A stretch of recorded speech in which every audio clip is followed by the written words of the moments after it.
How you doing? I'm doing all right. I mean,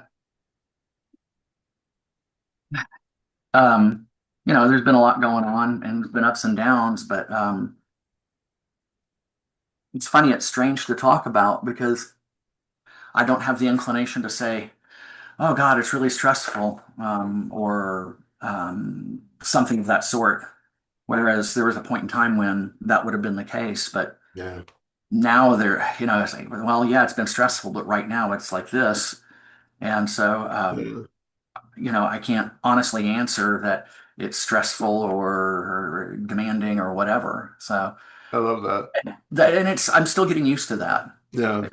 So I'm curious though, like how are you doing in the stressful moments when it actually is happening? Not really runs the gamut. I mean, there are sometimes things are going on and it's just happening and more or less just kind of rolling with whatever, rolling with the punches. Sometimes I get caught up in it. Something that's a daily occurrence is having three or four things all kind of happen at once. Mm. And um, now that I'm saying this out loud, I'm wondering if I've failed to see that perhaps some or all of those things don't all need to be handled now, that maybe some of them can be set aside, for a few minutes or longer. Um, So, these things will all crop up, and there's this automatic inclination to um, try to deal with all of them. Get one put down, go to the next, the next, the next, and sometimes that will. I don't know if it's often, but there's some percentage of the time where that kind of catches me, and I'll get frustrated, feel overwhelmed, or um, uh, take on the identity of what I call Cinderfella. Hmm. Yeah, I love that. So. Um, Yeah, so it's a real mixed bag. It- uh,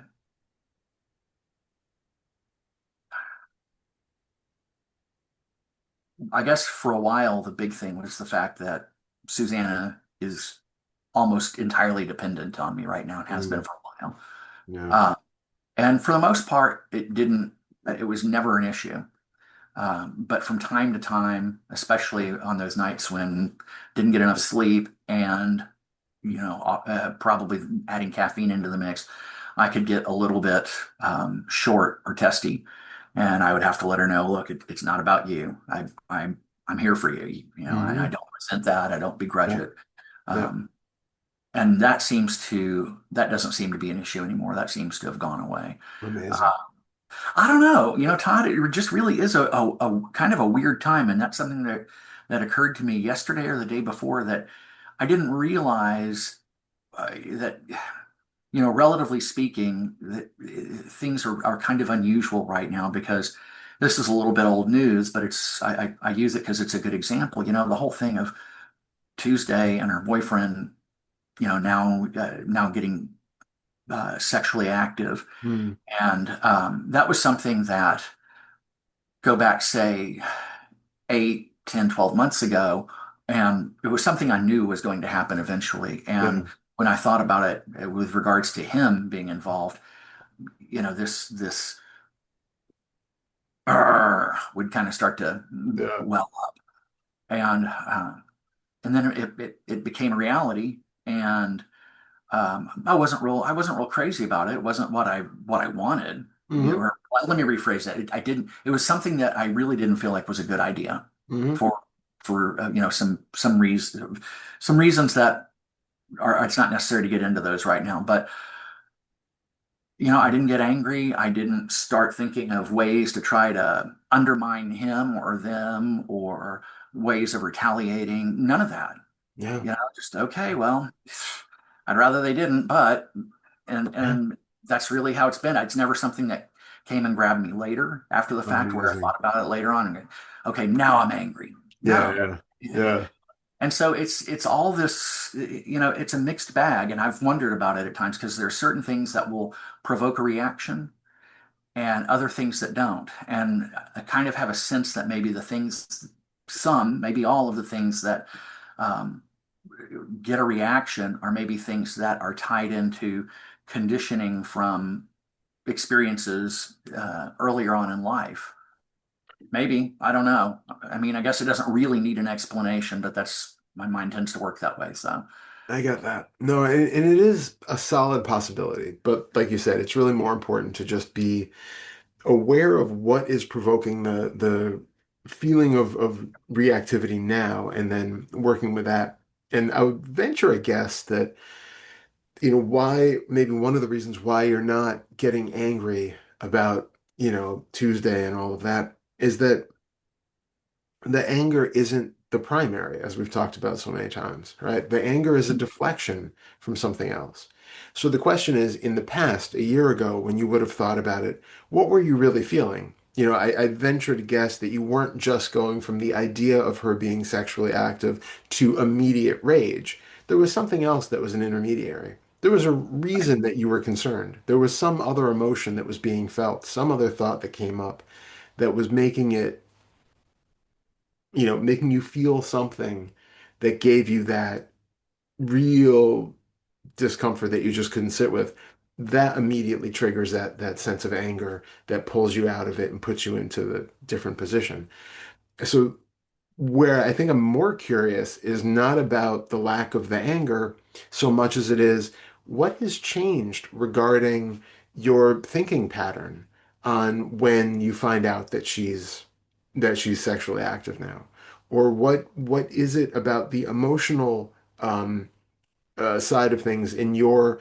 So let me rephrase. It could be that your actual, emotional and thinking patterns about her becoming sexually active have changed, and they are themselves less um, reactivity causing.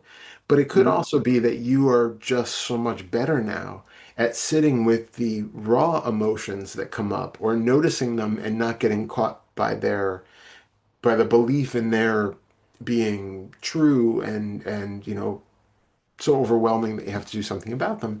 And then you end up where the anger doesn't need to come up because you recognize that, okay, I feel some discomfort around the idea of her being sexually active. There's a little bit of concern because of blah blah blah blah blah, but I can be with that.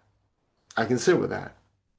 Anger is unnecessary at that stage because you just can recognize in real time. You have the emotional maturity and the emotional intelligence at that point to recognize what you're actually feeling and to be with that, as opposed to having to deflect from it and go to the rage defense. You know, all I can say is maybe. I mean, you Yeah. might be right. In fact, let me go back. Let me restate that.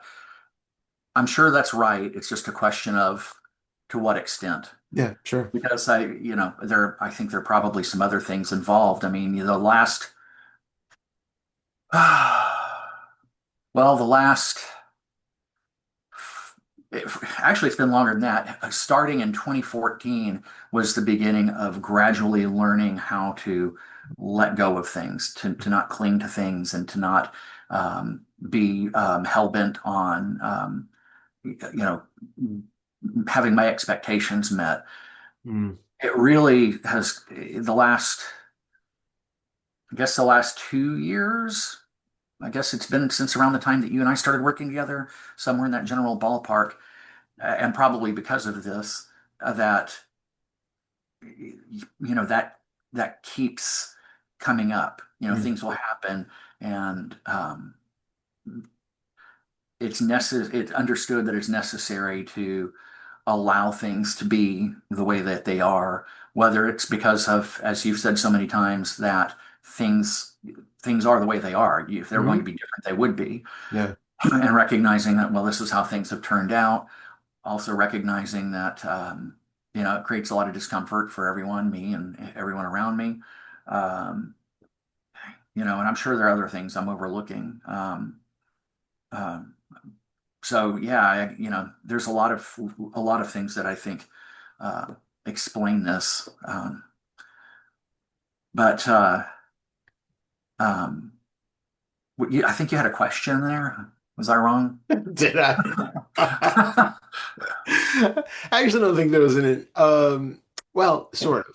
It was maybe slightly rhetorical, but it was about um has something changed in your like the thoughts that come up when you think about, her being sexually active and the possibilities there? Is there a difference there between what used to be there and what's there now?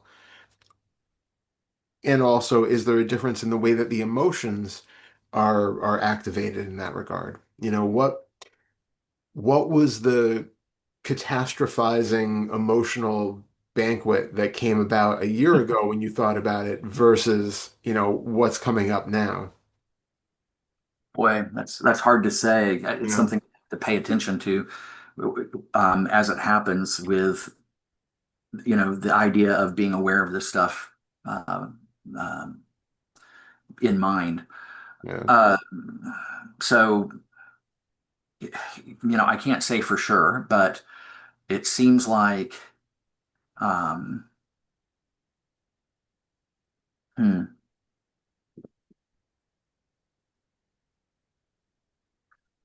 trying to recall when Susanna told me that. Um, for whatever reason, I don't pretend to have the slightest clue as to why. The mind didn't go to all of the places it usually goes with, pictures of this, that, or the other, Hmm. and um, um, worst case, well, maybe not worst case scenarios, but just really unpleasant ideation. Uh, Hmm. it, it, I don't recall much of that happening. It seems that when she told me, there wasn't a lot of thought about it, so much as it was um, just kind of recognizing. That's not even the right word for it. There was a sense of what was being felt, I think. Can't swear to that, but it seems like it was more about what was being felt than Hmm. what was being thought. Sure. And what was Uh, being felt? uh, I'm sure I'm not going to be able to recall all of it, but Mm. I do recall that there was sort of a um, not quite shock, because it was I understood it was inevitable, Hmm. but there was sort of this. Um, I don't know. I can't call it shock. I don't even know if I call it surprise, but sort of this, um, whoa, like, Mm. ah, wow, it's finally happened. Mm. Uh, uh, and a sense of wishing that this weren't what was happening, at least not right now. Mm. Um, and I don't even think it was that specific. I think it was more just kind of a general overall sense of aversion, like, Mm. no. Um, but also, um, I don't know. I can't recall a lot of what was going on. It seems like there wasn't as much thought about it as it was just whatever feelings were showing up. Mm. And, one thing I do seem to recall is that it just doesn't seem like the sensations in the body that came along as a result of the mind recognizing what it had just heard. It just it wasn't really intense. Mm. They just, Okay. yeah, I don't like it, but this is how it is. It was sort of just this Yeah. understanding, well, this is what it is. Yeah. You know? Um, so I really don't know. I can't give a, a really good, um, complete answer, or even really what I would say is an adequate answer. It's okay. It's just one of those things to keep in the foreground when you go forward of, like you said, there are still sometimes there are things that for whatever reason get more triggering or seem more triggering, and that Mhm. maybe that goes back to older things in your life, maybe not. But it's interesting to see in those. So if you become aware it's going to be probably easiest in the smaller, less triggering situations, but be aware in ones that give you like a little tiny bit of juice, or there's like a little something that's, aversive, clogged toilet, Susanna needing something, like something that just gives you like a little bit of something to play around with. Notice what's happening emotionally, notice what's happening physically in the body, what sensations are there. Mhm. And if it's not that big of a deal, just take note of like what that overall tone is when something is a little bit, I kind of wish this wasn't happening, but it's okay, I can deal with it. And then if you can kind of practice that through the little things, then you're more apt to, when you have a bigger triggering situation where you do feel more immediately aversive towards it and maybe even, a little bit defensive or reactive, then see if you can keep doing that same thing. So right now, check and see what's here. Feel again the emotions that are coming up, feel the sensations in the body. Try to put them into some sort of a context, not by using a memory of the past, but like, you can really see kind of what's happening here so that you can compare it to those other ones and then find out what the difference is. Why is it that this particular situation has so much more juice to it, so much more energy to it, that this is causing a reaction, whereas all of these other little things, they would just give a little bit of sensation in the body that didn't actually become anything. Because then we can start to parse out, well, what is the common thread between the ones which are consistently more triggering than the others? And is there really anything different or substantially different in the physical expression of those triggering instances versus the not triggering instances? Like you might find that physically it's really not that much different. Maybe there's a different thought involved. Maybe there's a different emotional tone involved. Maybe this one just feels like it, rings some bell of recognition that has much longer uh, historic roots or something, but it's really just finding that for yourself without any expectations to see why that is the issue. And can you do exactly the same things that you do with that you do with the others? Is there something about this particular type of instance that just, no, that one's completely, can't sit with that one. That one is just too much to deal with compared to all of these others. I doubt that that'll be the case, but it's, to investigate in that moment to see why it's sort of being treated that way, even if it's not the case. One thing that I think may play a role in this, I don't see how it couldn't or how it wouldn't, is that um, if it was last fall, I can't remember when it was, but there was a time when um, I'd had this moment of insight or clear seeing regarding time and temporality. Hmm. And my sense of time was, even though I can't tell you what happened in that moment, I wish I'd made some notes that day. It has had a lasting effect in that it used to be there was a very clear sense of future, what's ahead, and Yeah, what's behind. yeah, And now, I mean, almost to the point that it seemed like it's hard to say because now I don't know, and it's too late to try to investigate that because it's gone. But it seemed like it was something that was always there, even if it was in the background and was very subtle. This sense of what's the future, the past, and now, mm, and being situated here in this place between those two. yeah, yeah, Now, now that's gone. In fact, something came up the other day that uh, raised the question of was that really so? And so I took the time to look at it. And like, yeah, there really is not that really strong, very clear sense of what will be and what has been, and being here in between. yeah, Um, it's, and it doesn't mean that, you know, I mean, there's still thoughts about past and future, um, but it, it's still it's very different from what it had been, and it seems like there are times where um, something will happen, and there's not that really strong sense of well, this could happen and that could happen because the future, it doesn't feel as clearly, um, it doesn't feel as solid or Yeah. real the way it once did.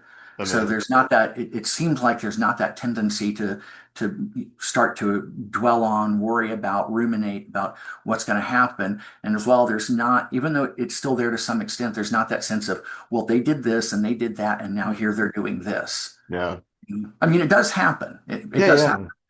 but it doesn't seem to exist with the solidity and clarity that it once had. Amazing. I'm curious, just to dig into that a little bit, do you feel like it's your sense of time that has changed, or is it the belief in the thoughts about the past and the future that has weakened? Because, like there's a difference in the sense of like that sort of sense of temporality. Like I can kind of tell what happened a week ago versus 5 minutes ago versus like the belief in the stories about the past and like I can, have an imagination of what I'm going to do after the call today, but I don't know if it's true. Any number of things could happen. And so I can visualize it, but it doesn't have any solidity to it beyond the fact that it's an imagination that, may happen, just as likely to not happen. There's an awareness of that, whereas normally, we kind of go about our day like, yeah, and then after this, I'm going to do that, and I'm going to do that, and I'm going to do that. And it seems as though we're currently living, like it's a foregone conclusion because I've planned to do it, it's going to happen. I have to live it out as though it's really already been constructed in front of us, and we're just like walking through it like a maze. Um, do you feel like it's the sense of time that has shifted, or the belief in those thoughts where you realize that it's just a thought? There's no reality or solidity to that imagination about the future or rumination of the past. It seems to be some of both, and it seems like the second one you described is a result of the first one Okay. because of the fact that the sense of time has changed. The sense of reality or substantiality of what's going to happen today after this call or at any point in time later from whatever's going on doesn't seem as um, it doesn't seem as solid. Yeah. I mean, for instance, if I think about what's going to happen later today, um, there are a lot of possibilities that pop up, but it doesn't have the sense of being, well, it's a done deal. It's a Yeah. foregone conclusion. And it all seems to um, be a result of the fact that I feel kind of adrift. Hmm. That's the thing that I've noticed after that moment where everything changed is I just feel kind of adrift. Hmm. And and I don't know why I feel the need to say this, but it seems meaningful to say that it's the sense of being adrift is something that has mm, enough of something to it that I can't find a word for. I think there a certain percentage of people would be really uncomfortable with this. I think they would feel really unnerved by the fact that they can't hang things on. They don't have a foundation that they can um, find based on, well, I know I'm here and I know that the future looks something like this. Hmm. Instead, it's, yeah, there's some real possibilities as to what the future may hold, but really it's wide open and unknown. Yeah. It really is that living with ambiguity that we always talk about, Hmm. and that can be incredibly uncomfortable for people. And it's important to not, for some people who are watching this, to not jump into that too soon, to not kind of force that, because for some of us, we kind of need that bit of a safety blanket for a Yeah. while, and it can be really traumatizing for people to really feel like there is absolutely no known to be had, that we really can't, we can make plans, but we have no guarantee that any of those plans are going to come to fruition. We can make assumptions, and it's just in the mind. We have absolutely no idea whether any of it's going to be real or not. Hmm.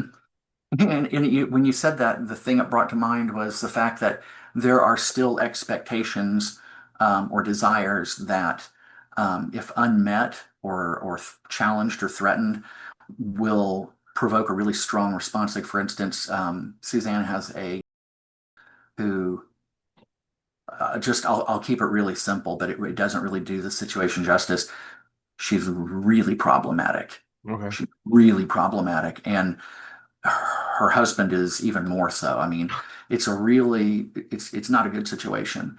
And she hasn't actually had anything to do with her for several years because of a lot of problematic things that came up. Mhm. She got back in touch with her, and Suzanne was talking about driving down to see her. And when Mhm. she told me that, you know, I couldn't have been any more opposed to it. I mean, just intensely opposed to it. Yeah. And so there was a definite case of I don't want this to happen. Yeah. I mean, now I recognize there's nothing I can do about it. So there was a part of me that was saying to her, look, if you're going to do this, you're going to do this. But I think this is a truly bad idea. And I Yeah. think that this is going to create problems. But man, I mean, I really felt that strong sense of utter opposition to this thing happening. So, Which is, this is again one of those more complicated regions. So we have, on one hand, the kind of instinctual protection circuit, that we're all kind of built with, where like you see somebody standing in a trench coat in 80, 90-degree weather, it rings a little bell that like yeah, something's amiss, there's something wrong here, and right. take note. When there are people in our lives who are, potentially dangerous, problematic, it's reasonable to want to keep them at a distance or cut them out. Like it's just practical. We don't have to be completely open to allowing every sort of toxic relationship in just because we happen to have been born into some bloodline that contains it or something. Right. Um, it sounds like on the surface, and we can always dig it apart or tear it apart, but but on the surface, it sounds like based on the information that you have had about them, it's kind of that, instinctual protective, like this just does not sound like a good idea. Body, no, do not think that's a good idea. Okay, you're free to do what you want to do, fine, but in you how it feels. Now, where the water gets slightly muddier is, it can be a thing where it what feels like this definite, like, that seems like a dangerous, I have to keep my guard up, say no to it kind of situation. Maybe there is some projection involved on our side, right? Like I don't know, you haven't said much about them. I don't know the other history with them or all the other reasons why it could be bad. But we can also see how, it's funny that the thing that you picked up on with his behavior is his potential dangerous of the potential danger of his anger. And that's Mhm. something for you, which you have had, a lifelong history of being like, you've worried about your own rage and having that own thing. So it makes you very susceptible to seeing that sort of thing in other people too. And maybe you are feeling it more intensely because you recognize that feeling in you, and there is a projection onto him that was coming from you. And I don't know how long ago it was that you actually met him, but I'm sure you were a different person back then as well. Mhm. So with that being the case, it muddies the waters slightly. Also, we can sometimes, and this is maybe not as much for you as it is for other people who might be watching this, but there are the times that what seems like a definitive, yeah, that just seems like a bad idea thing. It's coming because we have this other, inherent fear or something else, which might not be all that justified in this situation. We might just have a history of like being averse to new situations, or feeling like it's better just to always react with some sense of fear and anxiety to kind of protect ourselves.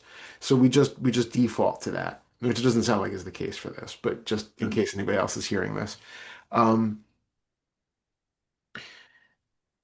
how does she feel about it? I mean, what's her like? Because for what is motivating her to want to reach out after not talking for years and even drive down? She has this sense of I don't know, like loyalty and obligation perhaps to family. That was something that, in spite of the really toxic, very uh, dark um, quality to the environment she grew up in, um, something that was kind of hammered into her was this sense of duty or loyalty or obligation to family. Mhm. And even in spite of all of the things that her has done and said, whether it was to us or other things that we wound up hearing about, um, I think she feels so strongly about that she feels compelled to do it. And allegedly, I don't know if it's true or not because she's lied about a number of things, but supposedly she's been seeing a therapist for a few years. And I told Suzanne, I said, just because you're seeing a therapist doesn't mean that that any work is really being done. I mean, No. so that to me just this isn't proof of anything. But I think in Susanna's mind, she's thinking, well, she's trying, she's getting help.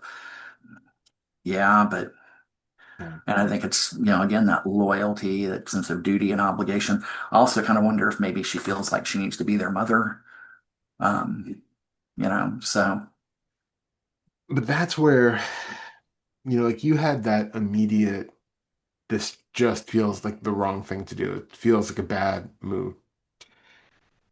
If for her it's coming from a place of obligation, maybe guilt, feeling of, that needing to have that loyalty, even though it feels wrong to her, mhm, that's just her crossing her boundaries. That's something where it's not like an authentic, like, yes, I really miss her and I really do want to, I think it's time we get back together. That's a very different thing than coming at it from that feeling of obligation because it's been ingrained into her that family is the most important thing. Ironically, Pernilla and I have been having these discussions a lot with people lately about family. Um,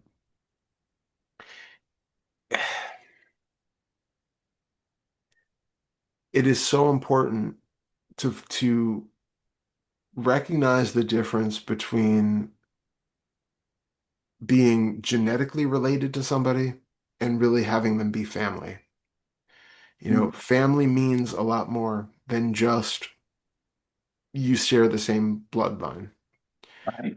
There are incredibly toxic families, incredibly dangerous and abusive and awful family situations that you should not be part of just because you happen to share DNA with them. There's no excuse for that. There's no reason for that. And that idea that we need to be loyal to a specific family is often itself proof of the toxicity of that family. Oh, You know, wow. a, Huh. a family that needs to tell you that you need to be part of them and you need to be loyal to them is probably one which your instincts would otherwise lead you to move away from. They have to use some form of guilt or coercion to keep you feeling like you have to be connected to it. Um, so from what I'm hearing, I mean, I would just, ask her to maybe consider really the depth of where her interest in going down there lies. Is it really just because the feeling of guilt that she's experiencing by not going down or not being in touch with her is worse than what she thinks she's going to endure by actually being in that situation? Um, and obviously, she's not here to talk about it, but um, I would just invite her to really feel, see if she can sit with that feeling of discomfort and the emotions that idea of n- going against what the family has taught her. What does that actually bring up for her? Can she be with that? And can she question the validity of that? Can she see that there is actually no truth in that and no valor, no there's no benefit to holding that idea that loyalty is the most important thing when it's drawing you into a potentially toxic or unhealthy situation. Right. Hmm. Um, and that's where we can really see the conditioning at play. We can really feel like, okay, my head says, I hear you. I hear that, I can see that it doesn't sound healthy on paper. I can see that it doesn't sound like a good thing, but I just feel like it feels so wrong to not go down. It feels so wrong to do it. That's because of your conditioning. That is because it has been ingrained in you. You have effectively been brainwashed into believing that that is the right thing to do, even though you feel in your core that it's wrong. Because there's that authentic knowing that we have that knows whether something is effectively like what you probably were experiencing with that. No, this just seems, I would really rather you not do this. This really feels wrong. You don't have the conditioning that her family, that there's a loyalty that has to be held to her family. So you're seeing it from your perspective. She needs to trust if she has that, yeah, I know, if there's a conflict in her about it, that she doesn't really want to do it, but she feels obligated or a need to it, I would invite her to look into that feeling of obligation, that feeling of what is the um, what is going to be the repercussions if she doesn't do that? You know, Hmm. what would she feel? What would she risk if she doesn't toe the line and show that loyalty to the family by giving them second, third, fourth, 20th chances? Um,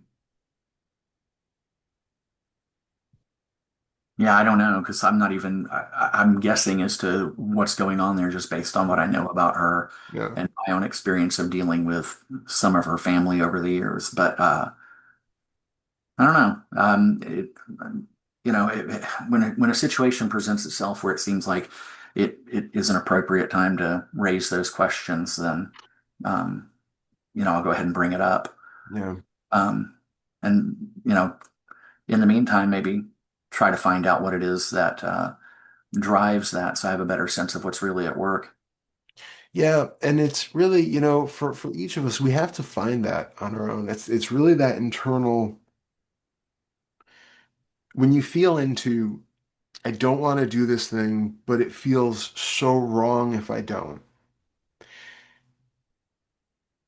You're again, you're assuming that there's like a repercussion there that is going to be worse than what you're feeling. I don't want to do the thing, but if I don't do it, I'm going to experience guilt, or I'm going to experience some other external repercussion or something that I just can't live with. I can't see myself as the person who turns their back on family. I can't see myself as the person who says no to somebody. It damages my internal view of myself if I'm not the completely altruistic, kind person, or I'm afraid that the family is going to turn their back on me and shun me, or I'm afraid that they're going to think badly of me, or I'm, you know, fill in the blank with whatever it is. But it's finding like what that is and how that manifests in those emotions that feel like I could not deal with that. And then take whatever that is that comes up, whatever possibility it is, and then sit with that now. Use a thought experiment as though the family has actually shunned you, as though you really have said no to something and feel like an absolute terrible human being for it, and sit with that and find out that it's actually not that big of a deal. It's just like what we always talk about, the emotions and the sensations that we feel that are related to even those things which we feel are so unquestionably ingrained in us are absolutely minor compared to what we put ourselves through to avoid having to actually experience them. Hmm. So we're so much better off sitting with our experience of the thing which we have spent our lives trying to avoid, then torturing ourselves for decades, just doing things that feel completely uncomfortable and unnatural to us, just to avoid having to sit with that potential discomfort. Hmm. Now, what you're saying there is that is that the feeling that we're trying to avoid and putting ourselves through all this other stuff in order to try to avoid that other feeling is what you're talking about, that thing that I have mentioned to you before, where it feels like there's some sort of, there's some kind of fear or anger or sadness or whatever, and it really feels big. And Mhm. then when I stop and sit with it and look into it, I actually find that it's very small, almost to the point that in many cases I go to pay attention to it and sit with it, and it feels almost as if there's nothing there. It's like, where did the big feeling go? Yeah, It felt really intimidating or uncomfortable or something of that sort. It felt like something that really was going to consume me. Now I've gone to look for it, and where is it? exactly. Is that what you're talking about? Okay. Yeah, exactly. Exactly. And if we do that with those things, like I said, like if you have something in your life where you feel like, I always have to be the good guy. I always have to be the person who says yes to everybody. And if somebody asks me to do something, drive them to the airport at 4 o'clock in the morning, I will feel like such a selfish asshole if I say no. Like I just have to do everything. I have to people please to, the extent because I will feel so bad if I say no that changes my view of how I see me, how they see me, all of that. Go down that road. Do a thought experiment about it. Imagine it being the worst possible outcome. I say no. I feel the full weight of shame of being one of those people who says no to somebody in need. I envision them getting so upset at me for saying no that they cut me out of their life entirely. And I feel that sense of loneliness and abandonment. Feel all of that in a moment. Put yourself there now, and you will see how insignificant of an experience that really ends up being, just like you described. Even the worst of what we try to avoid, it's not that big of a deal. So then we can question, okay, have I been doing everything in my life to avoid feeling this small sensation now? Has everything just been a way to avoid this? Then, when you realize that shit, it is, I can then recalculate how I'm going to go about the rest of my life. Not to say that we then have to become a selfish asshole and just say no to everybody, but you can start to get that feeling for in you, like, when is it actually authentic to say yes?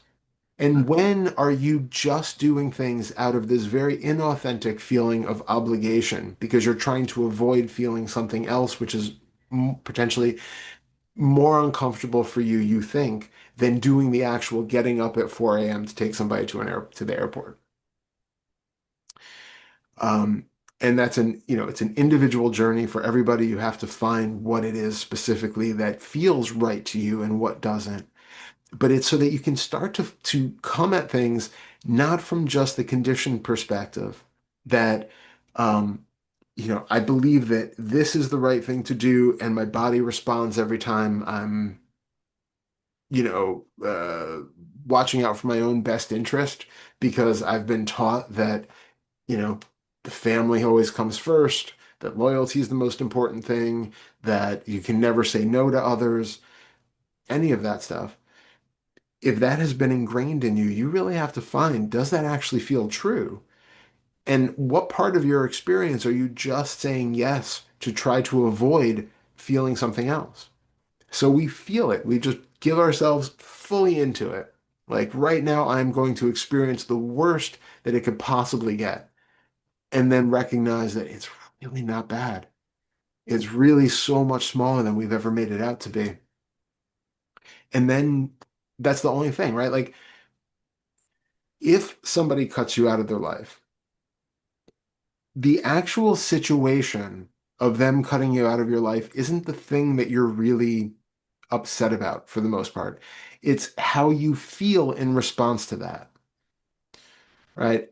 It's It's your interpretation of how you feel in that situation. Okay. If you say no to somebody and they hold a grudge towards you and are angry about you for it, that has nothing to do with you, right? That is in them. What you're trying to avoid is the feeling that you think you will have if they are angry at you. So, can you get used to that acceptance of sitting with the discomfort that arises at the thought that somebody else is mad at me? Okay, might be a little bit uncomfortable at first, but be with that. And then recognize, is their being mad at you actually even related to that? Is that causing this sense of discomfort? Or is this, again, something that comes up because I've been taught I should never ever make people mad. I should never say anything that, upsets people, or I should never stand up for myself, or I should never say no, or any of that. That has nothing to do with that other person being mad at you. That's coming from you feeling guilt based on your conditioning. So now we question that conditioning. And it's that process of going back and forth between feeling imagining something, feeling the sensations that that brings up, recognizing how much of that is based on other thought or other programming and conditioning, questioning that conditioning. Like, is this true? Is it true that I am the unique one who's not allowed to say no to everybody else? They are. I ask them to take me to the airport and they say, no, I'm sorry, I can't. I'm like, oh, that's okay. I'll ask somebody else. But if they ask me to take them to the airport, I have to be the one to say yes. Like, what puts you in that position? Can you ask, is this belief I have about me true? Is it true that family always has to come first, no matter how they treat me?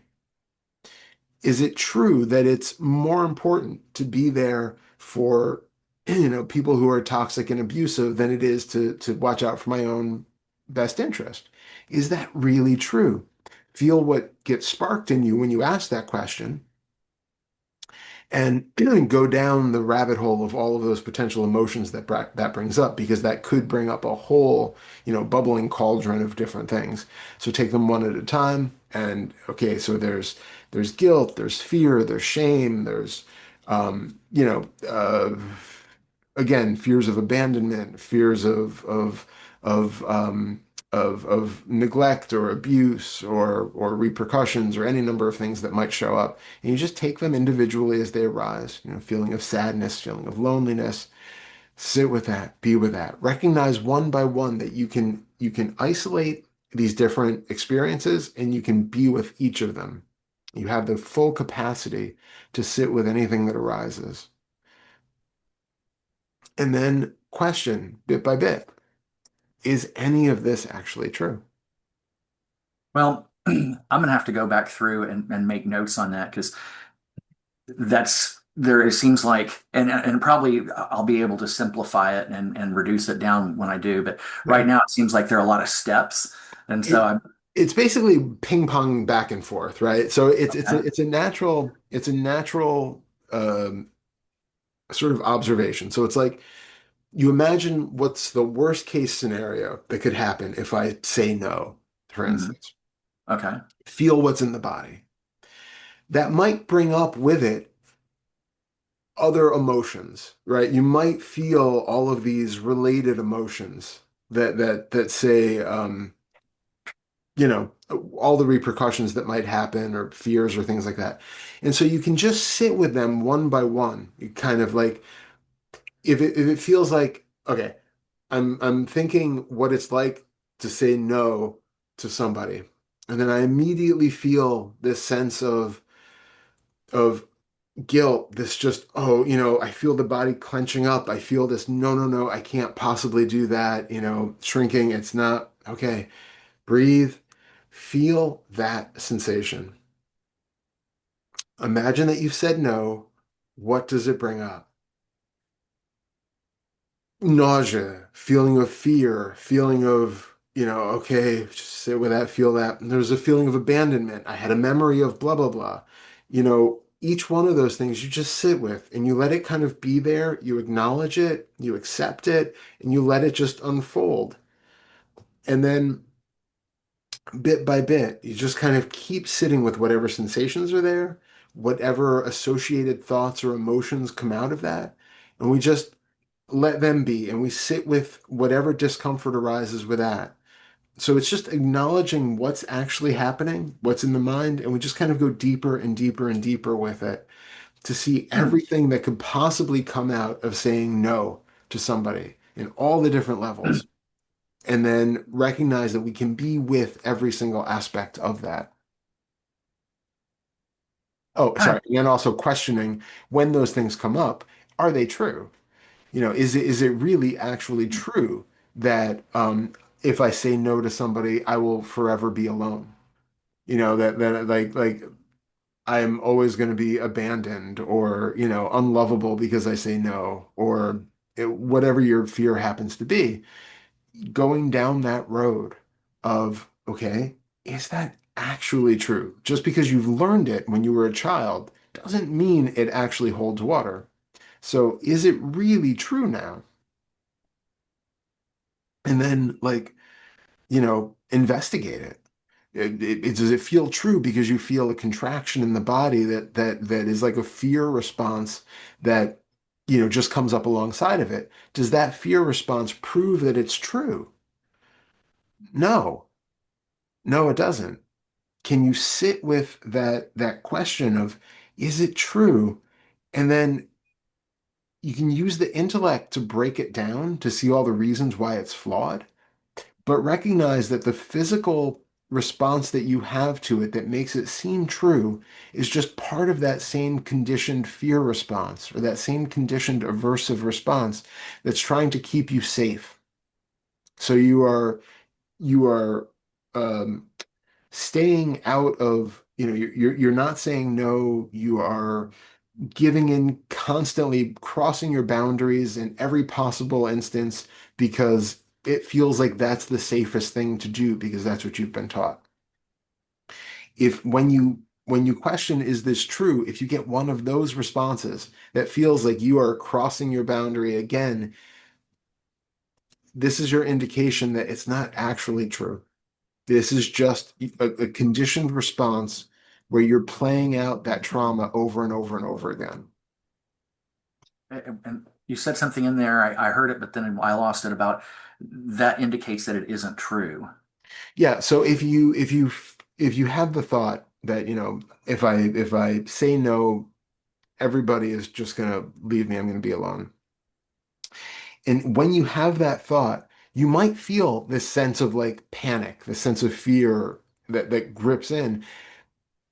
Traditionally, we kind of think like if I feel something around a thought, it must be true, because that's kind of what makes a thought seem substantial. It makes it seem real. We feel something in the body alongside of it, and that makes it seem real.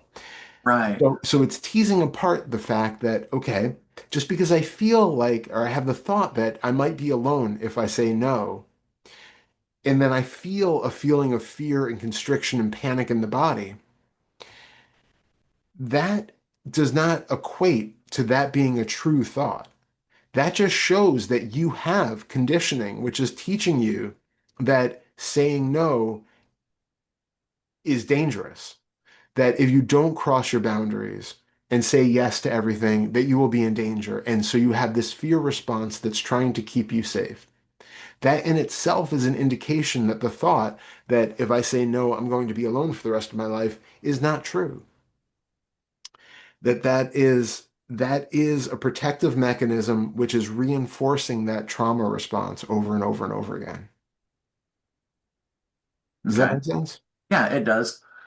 The thing that's kind of interesting about the example you're using is because you're almost describing me in a way. I don't say yes to somebody calling at 4 in the morning to ask for something, but I I do tend to acquiesce more than I feel like I ought to. Now, some of this is the fact that I'm learning to quit resisting everything because it Mhm. used to be everything was a no, and Yeah. so there's this effort in that's actively going on to um, learn to let go of preferences and expectations and go with whatever the moment is actually bringing, Yeah.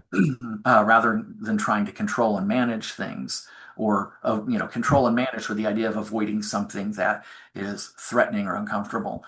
But there's still, when you were describing that, I thought of how so often, um, like for instance, the other day I had gone out to the grocery store. I was gone for a while. Um, I actually think I had to go to more than one place, and so then I came back, and I hadn't been back more than, I don't know, 30 minutes tops. And Tuesday asks me if I will go get a Sprite for her. So I've got to get my shoes on, all of that, get everything together, go get in the car and go out and to get a Sprite for her. Yeah. I really didn't want to do it. I Yeah. really didn't want to. I mean, usual scenario. I was tired. It was later in the day. I need to start thinking about getting dinner ready. There are all these things that were kind of were against it, but I went ahead and did it. Mhm. And the reason I did it was because of the same reason I think I probably always do that in those sorts of situations, because I'm going to kind of divert here for a moment. The affirmations have helped, and the reparenting has helped, and there's not as much of the um, you're a bad guy, you're the one who Mhm. is, of course, source of all the problems. Things would be better if it weren't for you. Yeah. Um, that has improved noticeably, maybe even Yes. significantly. But it's still there. It's not completely gone. And so there's this. What happens is, in that situation, I mean, first of all, Tuesday claims that I always say no to her, which is not Mhm. true. She just Yeah. doesn't remember the times I say yes, because I've actually, for several years now, made it a point to say yes, to try Hmm. to be more flexible. Yeah. Um, but in that and other situations like it, I'll be asked to do something, and the reason I do it is because there's that sense of, if I don't do it, they're going to think I'm a jerk. If I think I'm a jerk, then that thing I've been hearing since I was a very little kid, that, you're bad. Well, then that's true. Yeah. That just reaffirms the fact that what my mom and my younger sister said to me is true. And Yeah. so I do it at least in part for the fact that I have to do something to counter this idea in someone else's mind that Yeah. I'm a bad guy. I'm not nice. Whatever. All of that stuff that reinforces that voice from childhood. Yeah. Yeah. That's exactly what I'm talking about.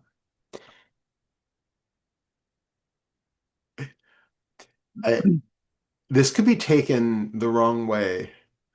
People, I feel like I got to be a little bit careful with it. But as a society, we're taught that it's good to be nice, right? And it's true. Like, it would be really amazing if we lived in a society where everybody was super kind and polite and generous and altruistic and empathic and caring, and just that was naturally the way that we were. Right. Unfortunately, we're human and most of us suck. So, No argument. so there is something where yes, genuinely, a lot of us are actually quite good in that way, and we kind of maybe definitely not 100% that all the time, but at least some of us skew much more towards the kind and altruistic and generous as part of our nature than others, right? It's a spectrum where we all kind of fall in different places. The problem for what we're talking about in terms of non-duality is that we have this because we're taught certain things and because society says that we should be a certain way, we do tend to get that exact kind of duality inside of us that you were talking about, where I hear that I am one way. I am always wrong. I'm, not a good person. Everybody says things are better off without me, blah, blah, blah. And that builds up our idea of who I am. We also get from society the idea that it's actually good to be a really nice, kind person who people want to be around and who want to be friends with and have, close to them. And so these two are at odds. Now, I see myself as being a terrible person that nobody wants around, but I know societally I should be the kind of person that is really good and that everybody wants to be around. So I am here, but I want to be more like this. So I am wrong and need to be fixed, and there needs to be, I need to do all sorts of self work or something else in order to get to be a much more kind and nice and palatable person that other people want to have around. Hmm. On the absolute relative level of where we're, a society of 8 billion people living on the planet trying to coexist and all of that, yes, that's actually probably a good thing to do. We don't want a lot of narcissists and sociopaths running around. So I get that. From the non-dual perspective, though, both sides of that are reinforcing this sense of false identity. You start with the false Mm. identity that says, I am bad. Who is that is the bad one? But we take it on because we don't know. And then we get this idea that I should be different. I need to become somebody else who will be good, who will be enlightened, who will be, a sage. I am going to fix me to get to be that. But both sides of that are reinforcing that self-identity. Both of them are inferring that there is something actually there that is in its core, good or bad, that can in its own way change and somehow evolve and somehow become the better self that it's always wanted to be in order to be a certain way in society. It's reinforcing something which does not actually exist. Right. And the more we get caught up into those patterns of I am, I should be, we are reinforcing that false sense of self. Now, again, from the practical standpoint, I'm not condoning just, being a complete raging narcissist and, just I'm the only thing that matters and all of that, because that too is reinforcing that false sense of self. Right. Also, it's just not particularly a great way to be. It doesn't, it's not, it's causing suffering for yourself, for others, and society generally suffers because of it. Um, but it's so important for us to start by recognizing the inherent identification in every little bit of what we take to be our starting point of me being a really good person who has to maintain that vision in everybody's eyes of being a good person, or that I'm a terrible person, but I swear I can do better. I swear I can transcend that and suddenly become likable. Whatever extreme we're on, there's so much identification there. And then we can even go to where, like you said, you for you felt like you were the bad guy and the scapegoat, but you need other people to reflect back at you that Hmm. you are actually okay. Yep. But other people can't do that for us. So the whole problem starts from I have now developed an idea about myself who does not properly exist, that he is a certain way. Hmm. And I need other people who don't properly exist in that way to reflect back at me the way that I think I should be, but am not. So I have to keep changing myself in order to be such a way that they reflect back to me what I think I am. And none of that is coming from a place of authenticity, right? Yep. None of that is coming from just a natural interaction of life force and environment and all of this happening just of its own volition. It's all this mental calculation of what do I need to do to get better, to be seen better, to feel better, so that they see me better, so that I'll feel better, ping-ponging back and forth, back and forth. And it's a hall of mirrors where there was never anything in there to begin with, Wow. reflecting my false sense of self off of their false sense of self. So my false sense of self feels better because their false sense of self gave me the gratification that it needed. and the validation that it needed. And we can see through it by undercutting all of that. Come down to the core when we feel that I am a bad person in that way, that I'm always the scapegoat, I'm always the one that's always the problem, Hmm. undercut that by that very view of who are we talking about? Like, don't let that one escape. I mean, it seems like a very basic first fetter question, but it's one of those things that is so deep and it has so many layers to it that we just don't notice. We can't let it we can't let it just float under the radar because it has sort of the kind of the societal understanding that it is a possibility to just be a good person or a bad person, right? It's not. There is nothing inherent in a body that is always the same way, right? Right. That it's a constantly changing part of a system. It's one very unique, very select individual fluid subsystem in a much greater system, right? The little Darrell system, as we call it, is part of this much bigger system in the way that like a whirlpool is part of a much bigger river or ocean. It's a small subsystem which is inherently changing. It's never inherently the same, right? It's never the same water in that whirlpool. It's like a pattern of movement which happens, but you can't have a whirlpool in isolation, right? The water would all Right. drain out in a second.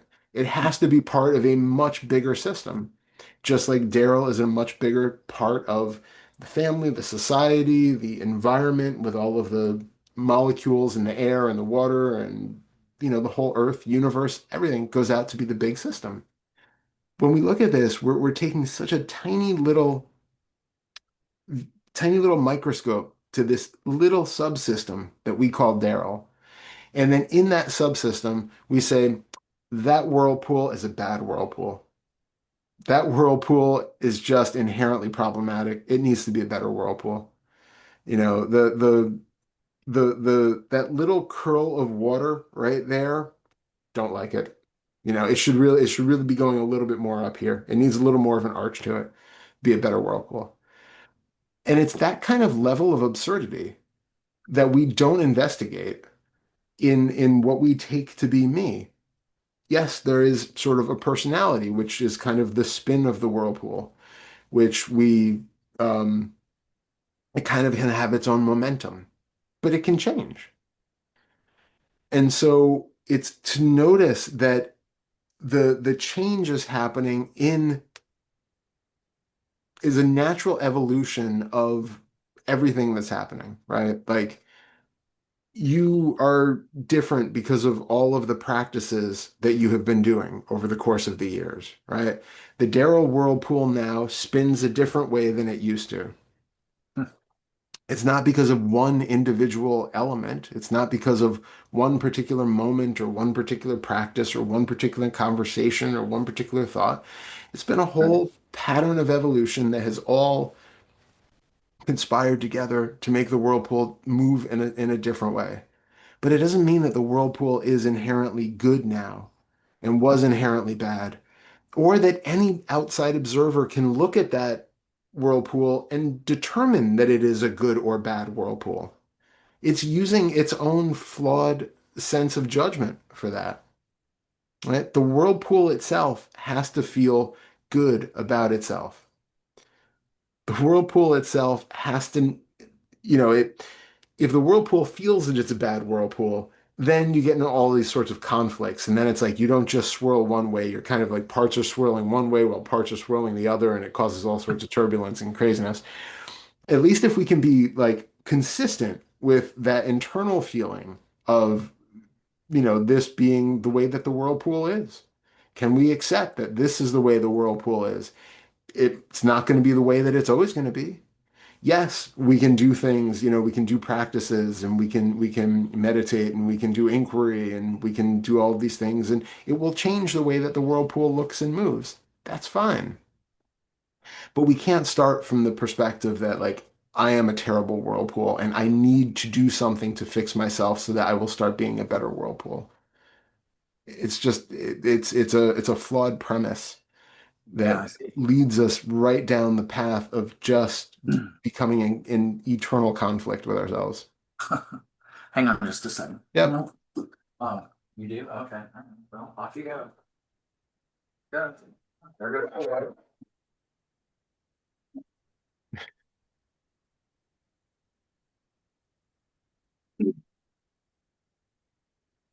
As you were saying that, there was, I guess, a sense of uh, surprise, maybe something like that, because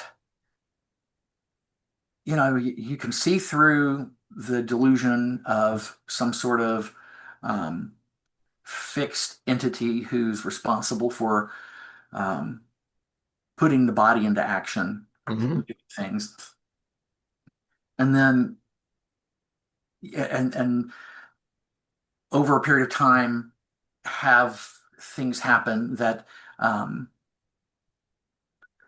either serve as reminders or I'm not sure how else they function, but you have these things that come up that are kind of reminders of that.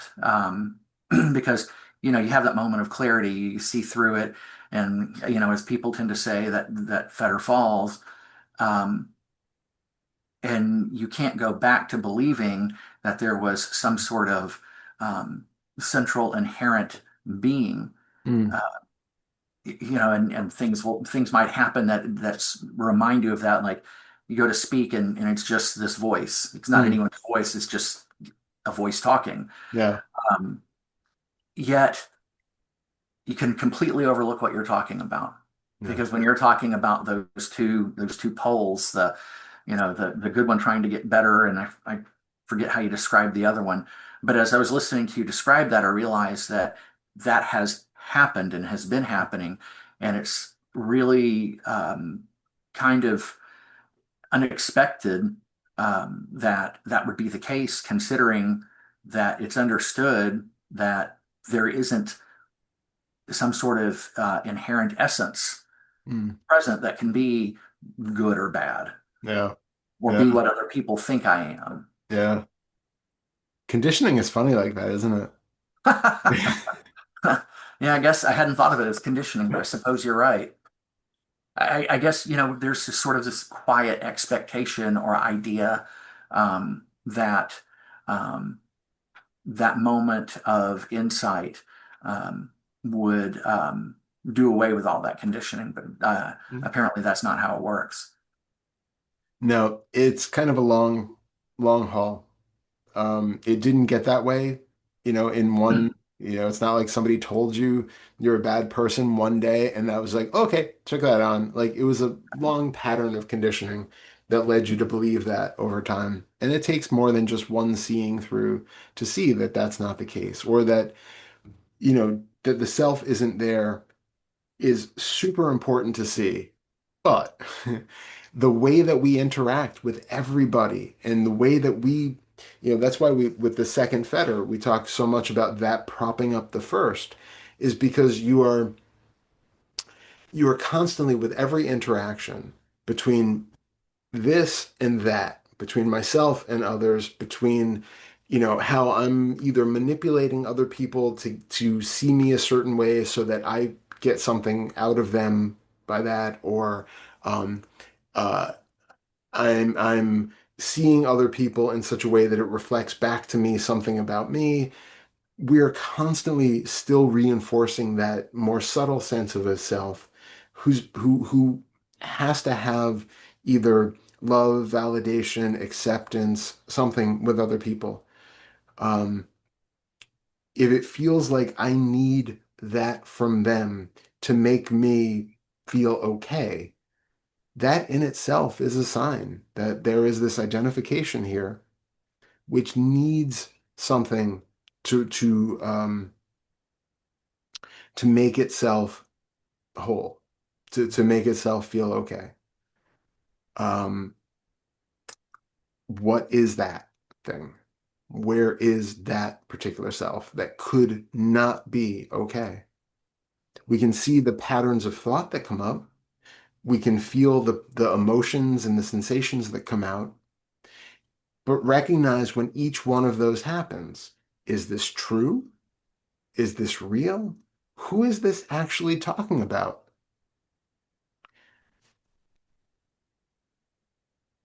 It's like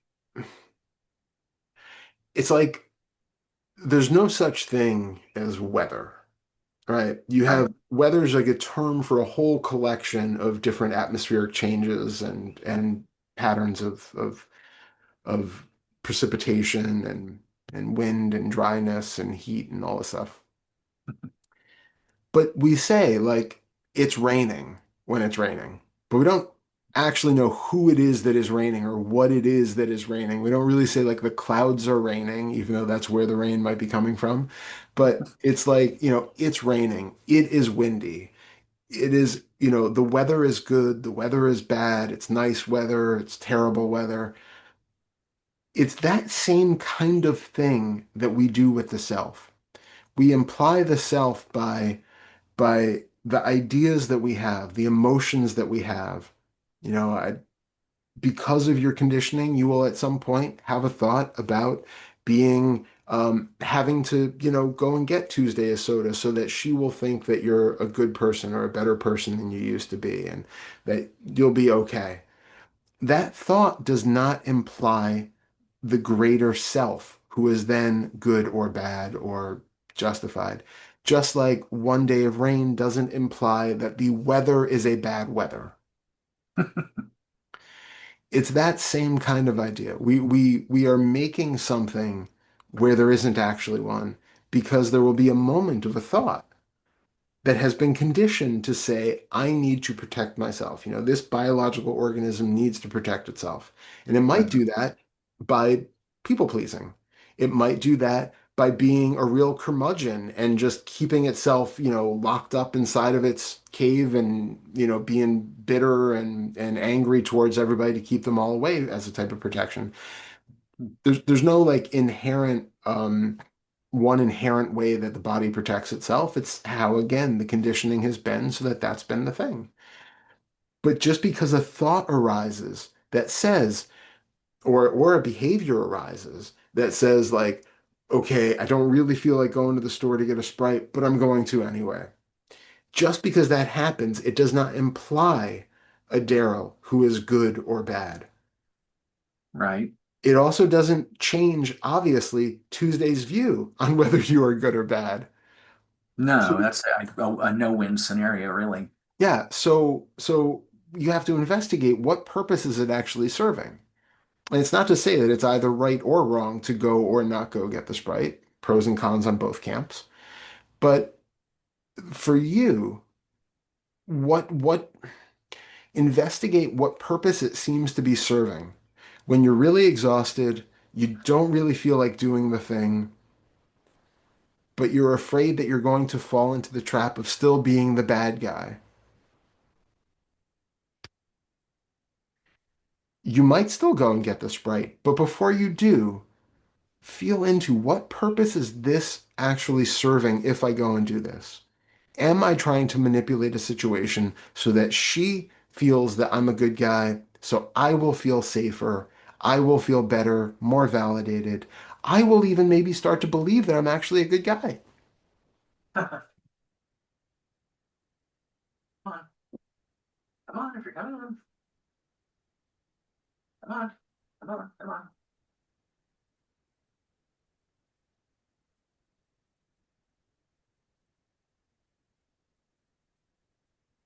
Yeah, that's I think that's kind of some of what's at work there, and it was not really, it wasn't something that I was seeing. That there's this belief um, or idea or sense that in doing that, that it could improve the situation or change the way things have been. Mhm. And for a number of reasons, no, it's not going to work. It hasn't worked yet. And we never know, but it's important to, to recognize again when we're doing something, whether it's an authentic, natural outpouring of like Yes, I love you. I know that Sprite would very much make you happy right now, and I want you to be happy, so I'm actually going to go and joyfully get you that Sprite and bring it to you.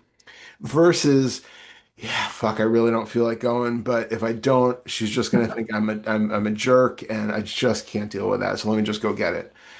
That's coming from a very different place. Right. So be aware for you why you're doing the thing. And then, oh, I was gonna say something else there. Uh,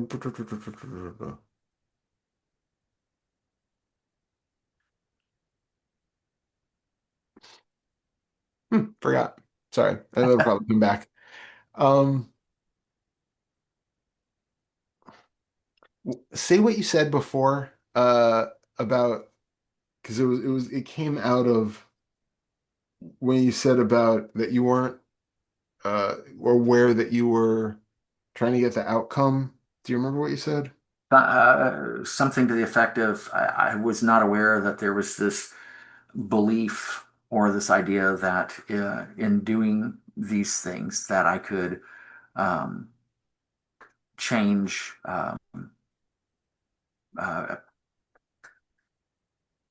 that I could change that sense of being Mhm. um, bad. In other words, that Mhm. by doing those things, I could improve the sense of I could help to reinforce the idea of being someone who's worthy as opposed to somebody who's Yeah, not any good. yeah. Can't remember if that was the thing. Something did pop up again, but it was just that, like you had said that it's sort of inevitable that nothing has changed in the past. And it's also to say that we don't know if anything is going to change. It might, right? We can't really say. It's just that we can't do the things for the purpose of making them change. I see. Especially not when the change, like, again, if you are doing it because um I really want Tuesday to feel that she is in a loving, supportive household where all of her needs are being met, and you know she really feels like she is honored and prized and all that. That is a different thing than I want her to feel like I'm not a bad guy, to put it maybe a little overstated. And so being aware of your motivations in that sets it up to where she's okay to, maybe she'll change and see things, see you differently. Maybe she won't.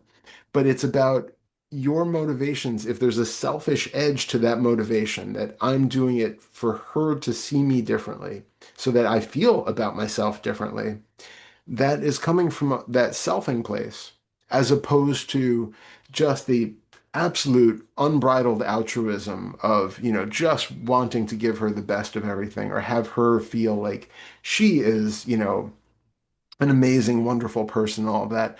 We might have those types of interactions with people where it's like, I just, the only outcome that I'm trying to strive for is for you to really feel that you are an incredible person and I value you and all of that. You can do that. Now, they still might not accept it. They still might not feel it.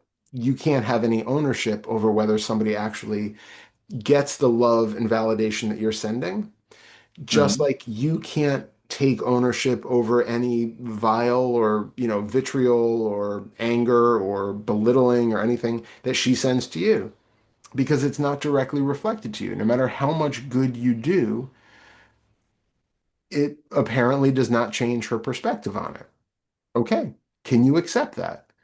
Can you also accept that you don't need her to reflect back at you that you're a good person, because you have enough inner resilience and strength and inner knowledge about your own being, that that's all you need, right? Nobody can see inside of our experience. So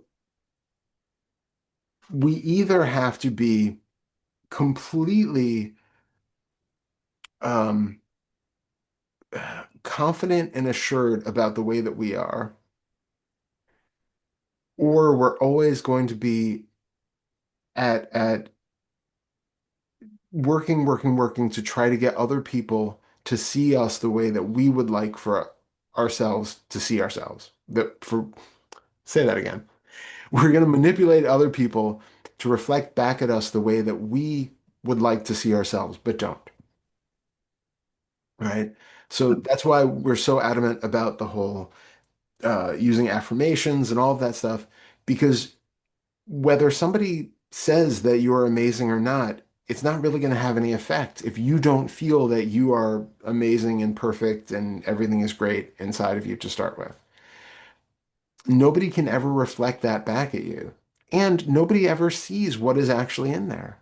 They're only seeing their very limited partial observation based and colored by their own reflections or their own projections from themselves. Right. So what are they even referring to, right? You are the only one who can know how you actually are. And so your judgment and opinion about you is the only one that ever matters. Hmm. Wow. Okay. Um, that's funny because or curious Mm, because there was a conversation between Suzanne and I the other day, and I asked her about something to find out how she saw it because I felt like she would see.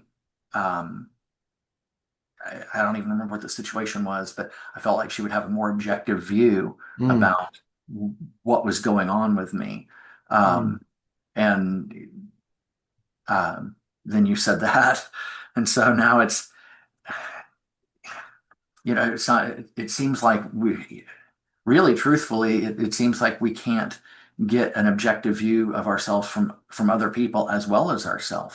No, no, it's very difficult. So you have the clearest sense of all of this has to be kind of taken with a grain of salt, but it's like if there is any any experience in the entire world of what it has been like to be Darrell, it Uh, is whatever is sitting here right now with, and again, it's very limited, right? Like you have right. access right now to a very few select memories from the span of this body. Hmm. But that in itself is still the best representation of what Darrell might be considered or construed as out of anybody on this entire planet. There is nobody else who has a better view or a vantage point of Darrell than where you're sitting right now. And even that is hopelessly limited and flawed.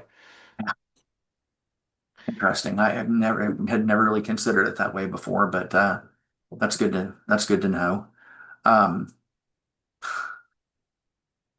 and There so is, sorry, I'm sorry. I should just put in, there yeah, is a relevance where we we do all have kind of blind spots about our sure. experience. And so Mhm. it can be useful to have other people reflect back at us and take, what we see because they are going to see things, again, often based off of their own conditioning and projections about what they see in us. And it might be relevant. So it is important to take that kind of feedback that we see from other people because often we don't see a lot of things about ourselves. So it's not that it's unhelpful to take that, but nobody is ever going to have a better vantage point of you than you do. They might just see things that have gone underneath your radar that you're not able to see because you're too close to something, or Right. it's just been, such an unconscious part of your belief system that it's not even thought to be questioned. It's like, yeah, of course, there's air around me. I've been taught since I was before I could speak that there's air around me. Like it's just so ingrained. If you suddenly tell me that this is what water is, like that's just no, like that's gonna. So it's that sort of thing where it's like it's just so deeply ingrained that I am a certain way or that something is true that we never think to question it unless somebody like reflects back at us like, have you ever considered that actually and it's like, what? No. So it is useful, but nobody else will ever get as clear of an image of what you think this is as what you have in this moment. Well, it's one of the things that comes from. what you've been saying is that there's still, and I knew this, but I think I may have underestimated the degree to which it still needs to be developed. Is that the affirmations and the reparenting and things like that.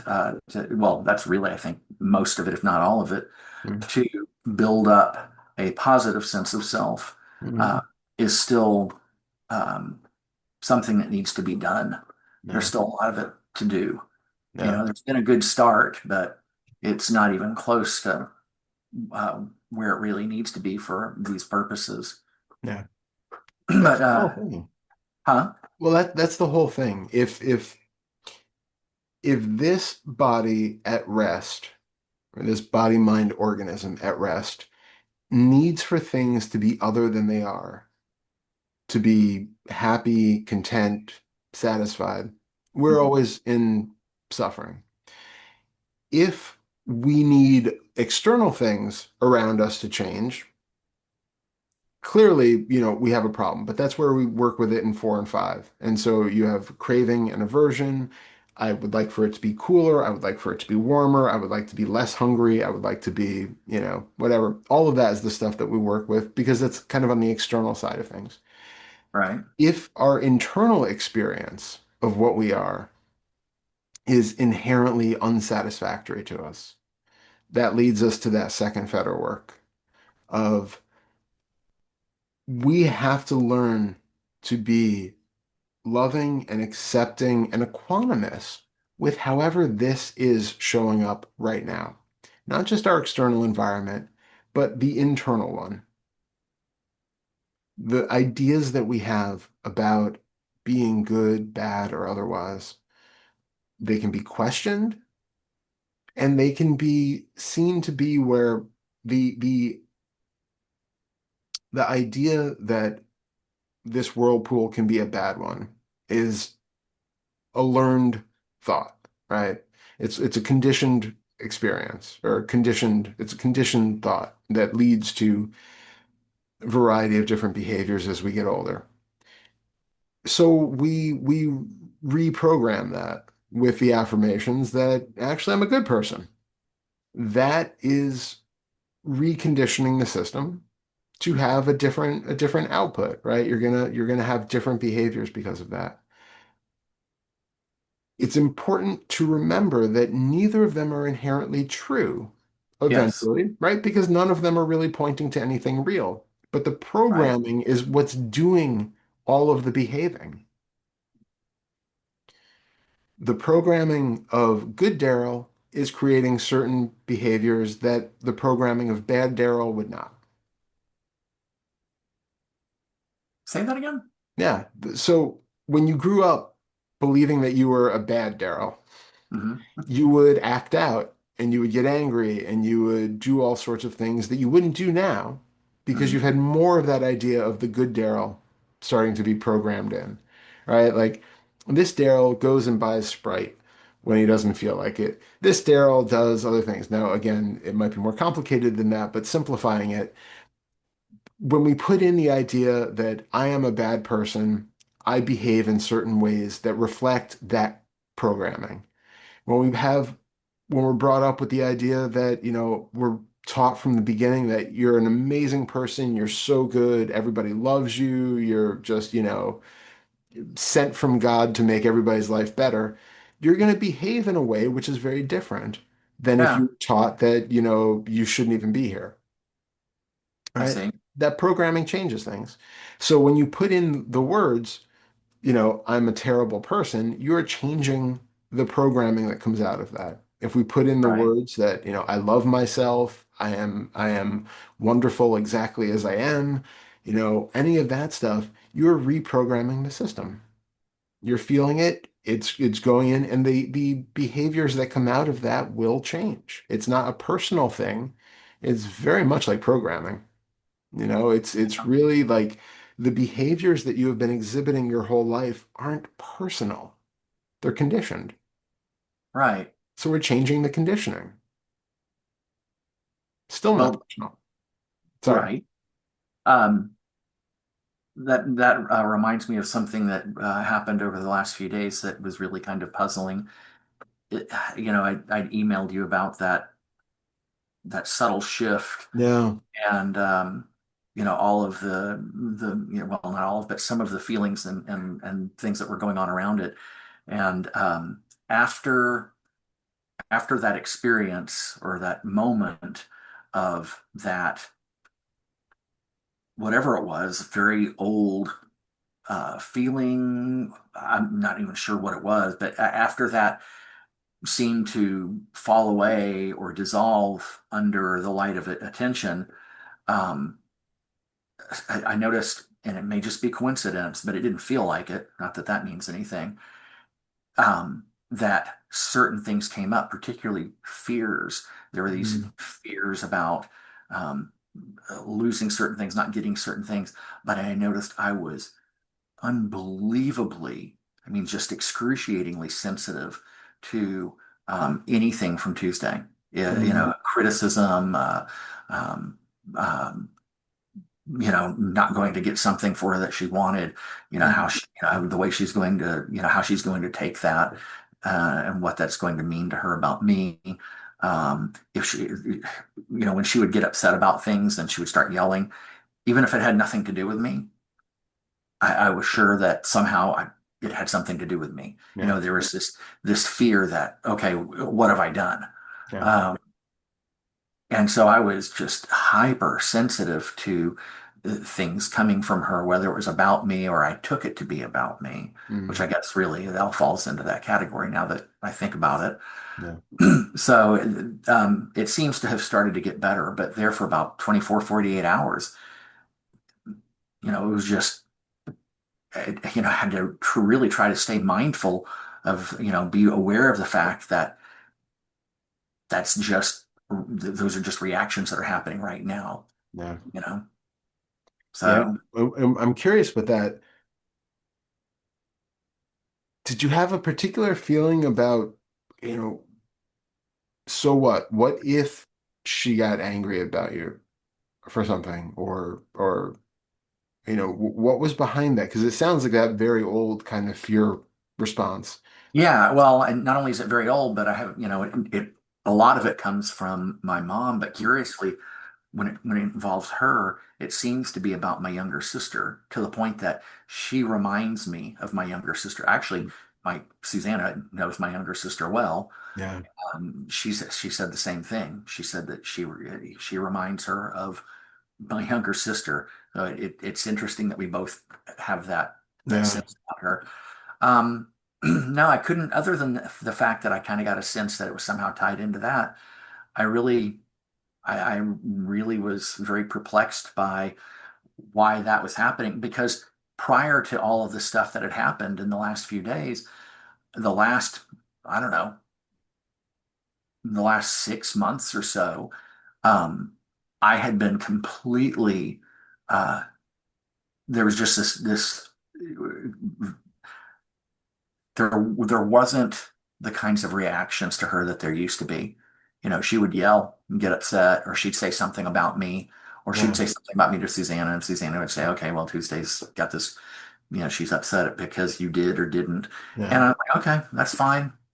For a long time, for months, it just it wasn't an issue, and then suddenly, out of nowhere, it seems to come screaming back. If you get those kind of fear responses again, Mhm. do you ever do breathing with them, like breathing exercises or anything when you're having one of those fear responses? No, no, I here lately, I tend to pay attention to it. Which is excellent. I'm also wondering, I'm kind of getting the feeling like this might be useful if Okay. when you're having like, especially if it does go back to your younger sister, if it is this really old trauma response that is being triggered, when you get that sense of fear that comes up, um, we want to calm the nervous system, right? And basically are proving to the body that you're safe, it's okay, you're safe. So you can feel that sense of fear that comes up. And you might either, give it space so you feel all the space around the fear, as well as the sensations themselves, but so that you feel like you have sort of a larger uh, vessel for that space or for that fear to exist in, so it's not overwhelming. And it might help to really pay attention to breath and do either. This kind of depends on you and what actually does feel good in your nervous system, but either like box breathing or something where your exhalations are longer, even twice as long as your inhalations. Um, Things like that. I have what I've been doing recently that I just really enjoy. It's so simple, but I don't know why for some reason it just really works physiologically for me. Um, is taking slow breaths, breathing into the belly, into the chest, and then exhaling from the chest and then from the belly. So it's like you're completely filling the belly, and then the breath just rises to completely fill the chest and then starts to go back down from the chest and down from the belly. right? And it's really interesting because if I do just, two or three of those, I can feel the body just come, ooh, like everything just calms right down. And if I do 10 to 15, I actually start to get like kind of high. Like Ah, everything starts buzzing and you feel like vibration through everything and it becomes like so if I do oh, that for like yeah, like 30 of them or something, then it's just like everything is just like really intense. So I don't know why. I've Pernilla has tried it and she doesn't really get anything from it. So I think huh, there's something, yeah, for whatever reason, my biology just works with that kind of breathing. Uh, right. it's really, really interesting. Um, Okay. yeah, All right. Well, I'll try that. but I Uh, thought like I did. I was actually at the gym the other day. And it was really like it was kind of at the end of working out and was really feeling tired and like a little bit tense, doing the one thing. And so I just stopped and I did just a few of those breaths, and it was just like everything was like, huh. It was really nice. It was just let go of all the stress in the body and the it was just yeah, could keep going for a bit because it was just really like whatever that extra, tension that had built up in the nervous system was just like calm that down and make it hard to get anything done. huh? Yeah. Make it hard to get anything done there. Yeah, yeah. Thankfully I'm not using it that often, but yeah, I could see that. Um, so something else that has come up that I'm just kind of wanted to, I don't know if it's get feedback on or Mm, clarity or kind of reorient towards is when we had the misfire last week. Um, and I don't remember the mm, process or how things unfolded, but it made it really clear that I'd kind of gotten, for lack of a better word, because it's not really complacent, but it's as close as mm, I can get. There's sort of a complacency around 4 and 5, and 4 and 5 is still a, there hasn't to my understanding there hasn't been anything with 4 and 5 that has really moved in enough of a way that I feel like I can say, okay, I can set this aside now and come back to it again later to deepen mm, that. But the the the I guess primary um, the primary work in really kind of undoing 4 and 5 has been done. mm, And so I've been making it, there's been an effort to work on um, remembering to really work in that direction. And so when something comes up that I like, okay, well, for instance, if I want something, um, really trying to pay attention to that voice and then the feeling in the body that seems to drive that voice into becoming an action, mm, or same with not wanting something, aversion.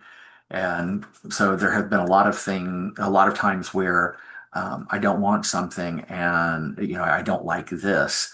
And mm, so I'll go with it just to kind of push that button. Um, and trying to dig back into it. But Yeah. now I can tell you that I've had the beginnings of, it's just the beginnings of um, um, some minor success, but it's heading in the right direction in terms of having a voice pop up in the mind and uh, say, I want X. Mm. And to be, first of all, remembering. That's the linchpin for the whole thing. If Yeah. I don't remember to do it, then it Yeah. won't happen. And Yeah. what'll happen is I'll go and I'll get that thing or I'll do this something. And then as soon as I'm doing it, or right after I finish, I'll go, what happened? Well, the whole idea was to work with this and to use it as an opportunity to practice to try to unravel this. Yeah. So remembering is first. That's the Yep. first thing. Yep. If remembering happens, then the next thing that has to be remembered is to stop. Like I want to go get a second cup of coffee, which I really don't need. I'm going to pay for it. It's going to affect my sleep. Yep. There are more reasons not to do it than to do it. Yeah. Um, and so, there's that voice in the mind, and okay, let's step back and pause for a second. Um, and then that's the next thing. Pause before. And then if I'm able to remember to pause, then the next thing is remember to really get into the feeling in the body that comes up when that voice appears, because that feeling in the body is that's what's needed. That's sort of the voice plays one role, but the feeling in the body seems to be the engine that drives it. Mm. That's what pushes it over the line Yeah. and it allows it to actually make its way into reality. Yeah. And Yeah. so I'm doing all of it. I'm working on doing all of this and working on remembering.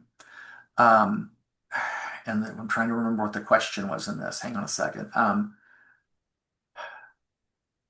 So there have been some instances of, say, I'm at the store. Going to the store for some reason, it's, well, conditioning. Going to the store often sets off this conditioning of getting an energy drink, which by that time of the day, this is the second dose of caffeine again. It's very rarely something that can be really justified. Mm. And so I'll see the voice, I'll remember to pause, I'll pay attention to the feeling in the body. Now, sometimes I do that and it still happens, but there have been times of doing that and it doesn't happen. Mm. Every time it happens, that feels like um, something of a success. Even if it's a minor success, it's still a Yeah. success. Absolutely. And I guess the question is, how do we know when we have had enough of that kind of success that we can say, okay, at least for these purposes now, I've successfully worked with 4 and 5. Is it done? No, not done. But enough work has been done that's laid the groundwork that a good start is here, and I've got something I can build on and deepen this over time. Because I'm assuming it's not something that happens. Let's say all the people who've done the Feder work Mm. over a given period of time. Um, I'm going to assume that most people, it's not something that happens in a few weeks or even a few months. It may Mhm. happen in a much longer span of time, whatever that is. Yeah. So, how does a person know when they can honestly say, realistically, I've done what needs to be done here, and so much so that I can come back to this um, over time and Yeah. work with it further. Yeah. It's a really good question.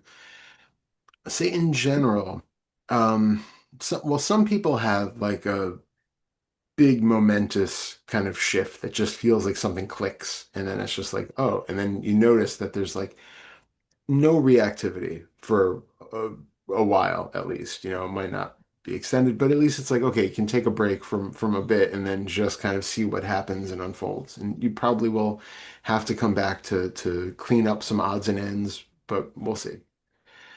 Um, it's not the same for everybody though. So it's really about finding your own experience of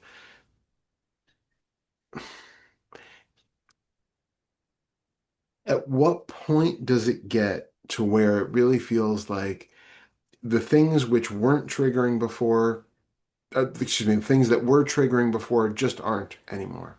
The things that like I remember personally, I had had a couple like really sizable shifts where it was like really clearly seen something changed.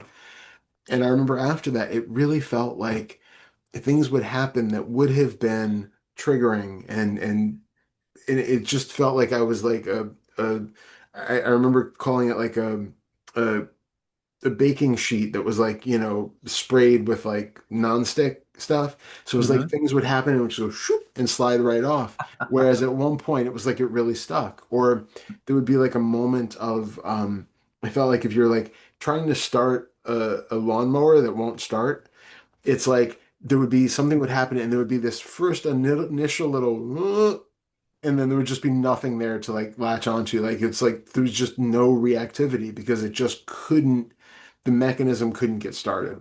And it was that kind of a feeling where it was just like, oh, yeah, okay, I think something has fundamentally changed in the way that I'm interacting with the world because all of a sudden you just see that like it's just not happening the way that it used to.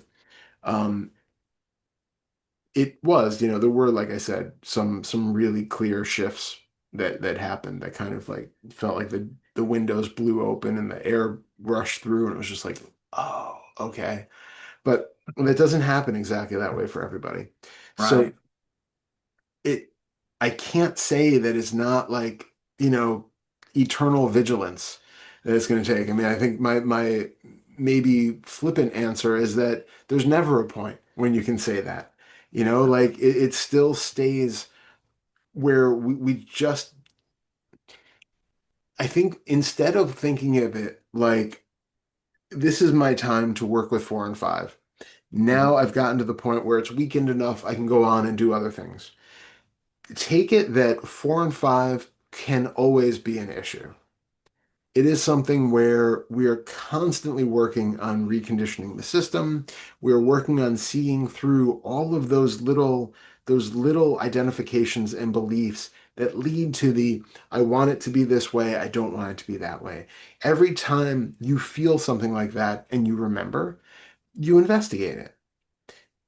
10 years down the road, you might have had like long stretches with like no reactivity, no craving, everything is great. And then all of a sudden something pops up again. So you just investigate it again. There's no like, this is now done. It's never going to be a problem again. Things still come up. It's important to like recognize that this is just an unfolding process that doesn't have one specific way that it unfolds. And there's no, clear demarcation of like, okay, that's the thing.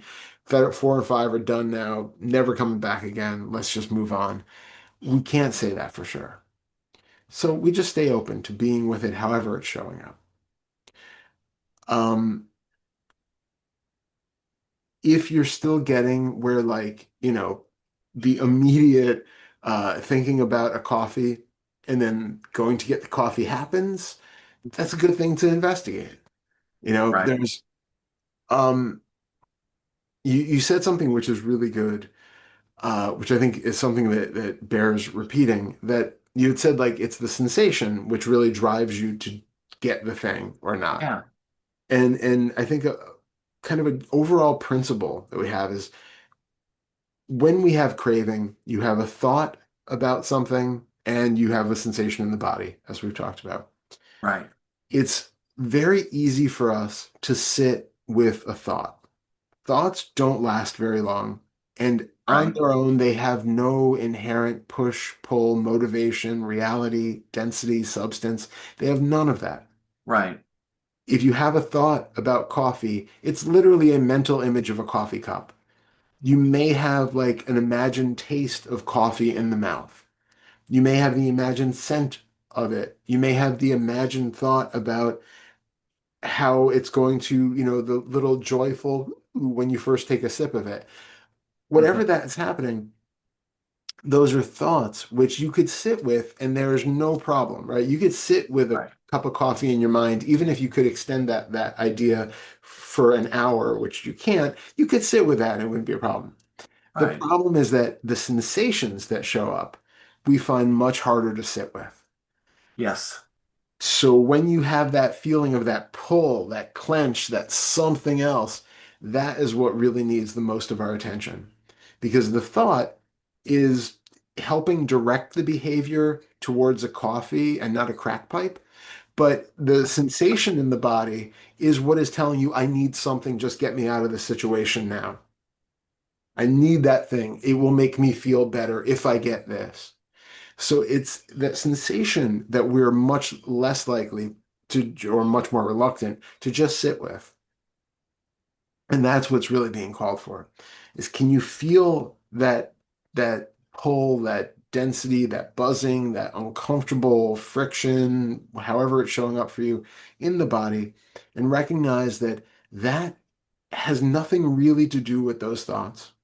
And it definitely does not have anything to do with an actual physical cup of coffee that exists somewhere out there in potentiality. This sensation does not know what coffee is.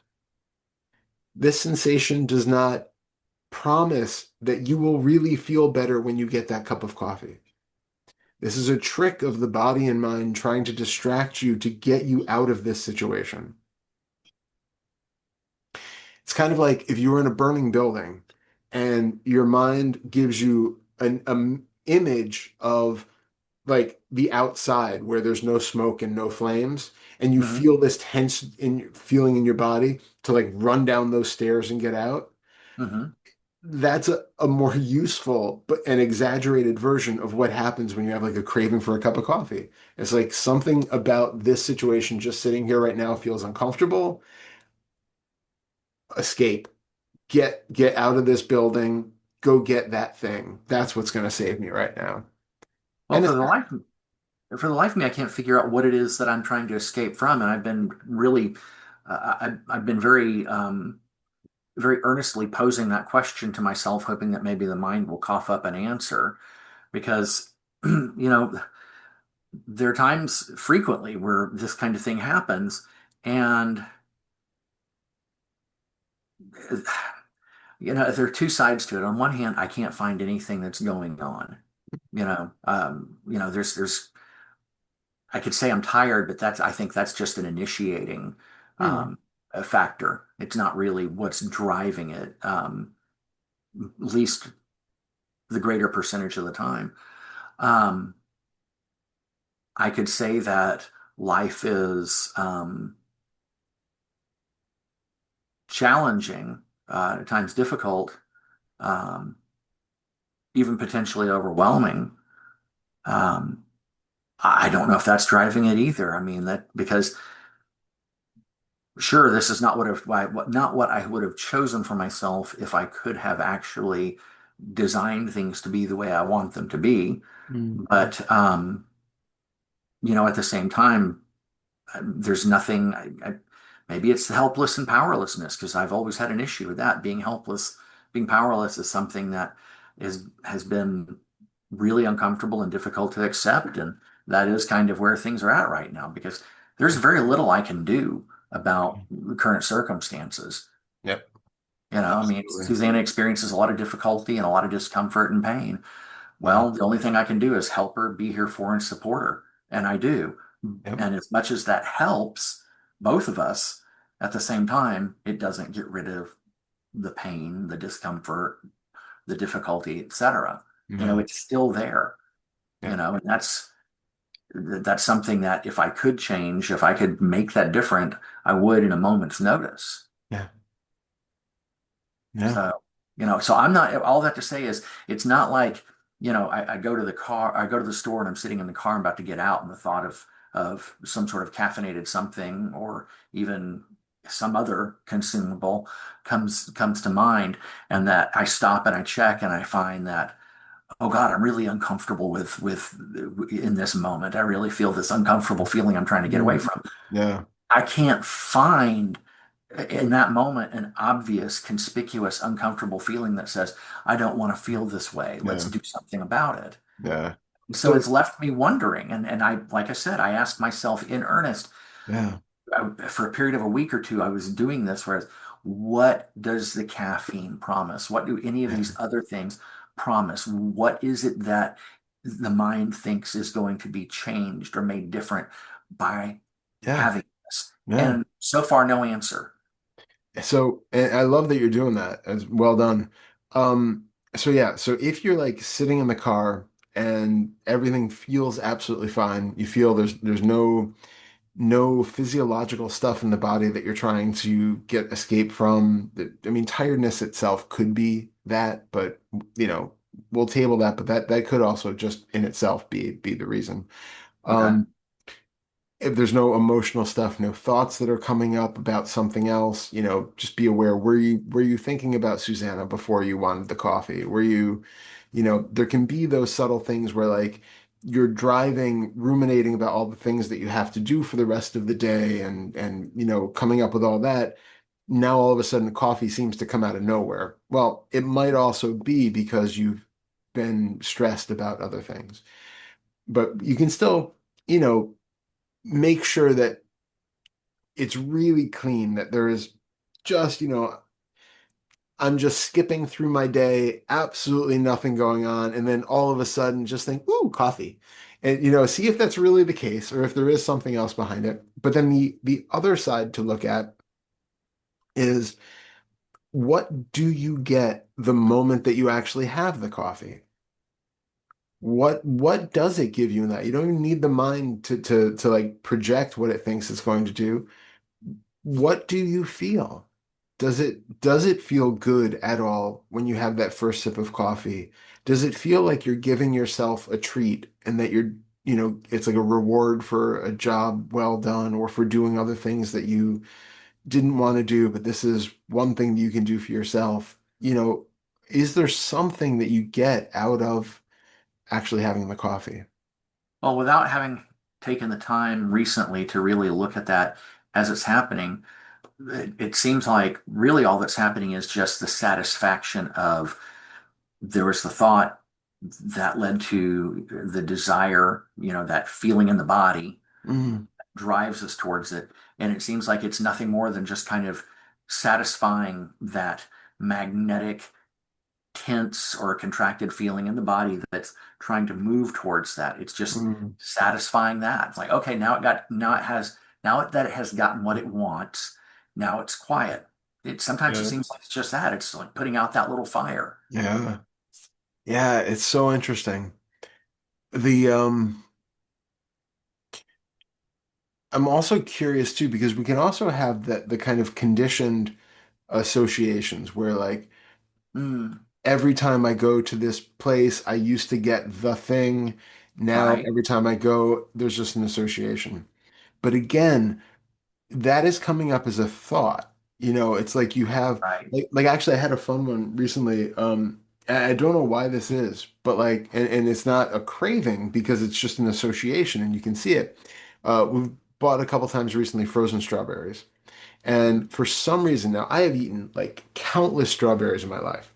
But for some reason, when I eat that first bite of a frozen strawberry, I get an immediate association of having gone to Disney World as a kid. There was a drink at the Polynesian resort called the Pink Lalani that was like, I think it was, if I remember right, it was like just blended strawberries with like orange juice with like a strawberry on top. And it was delicious. And it was like, absolutely loved it.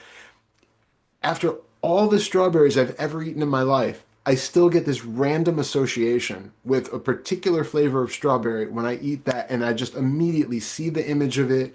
It's like that feeling right back there. And it's like Wow. such a direct connection, like, you know, 40 years almost in connection, and it just bypasses all of every other strawberry I've ever eaten, and it goes to that.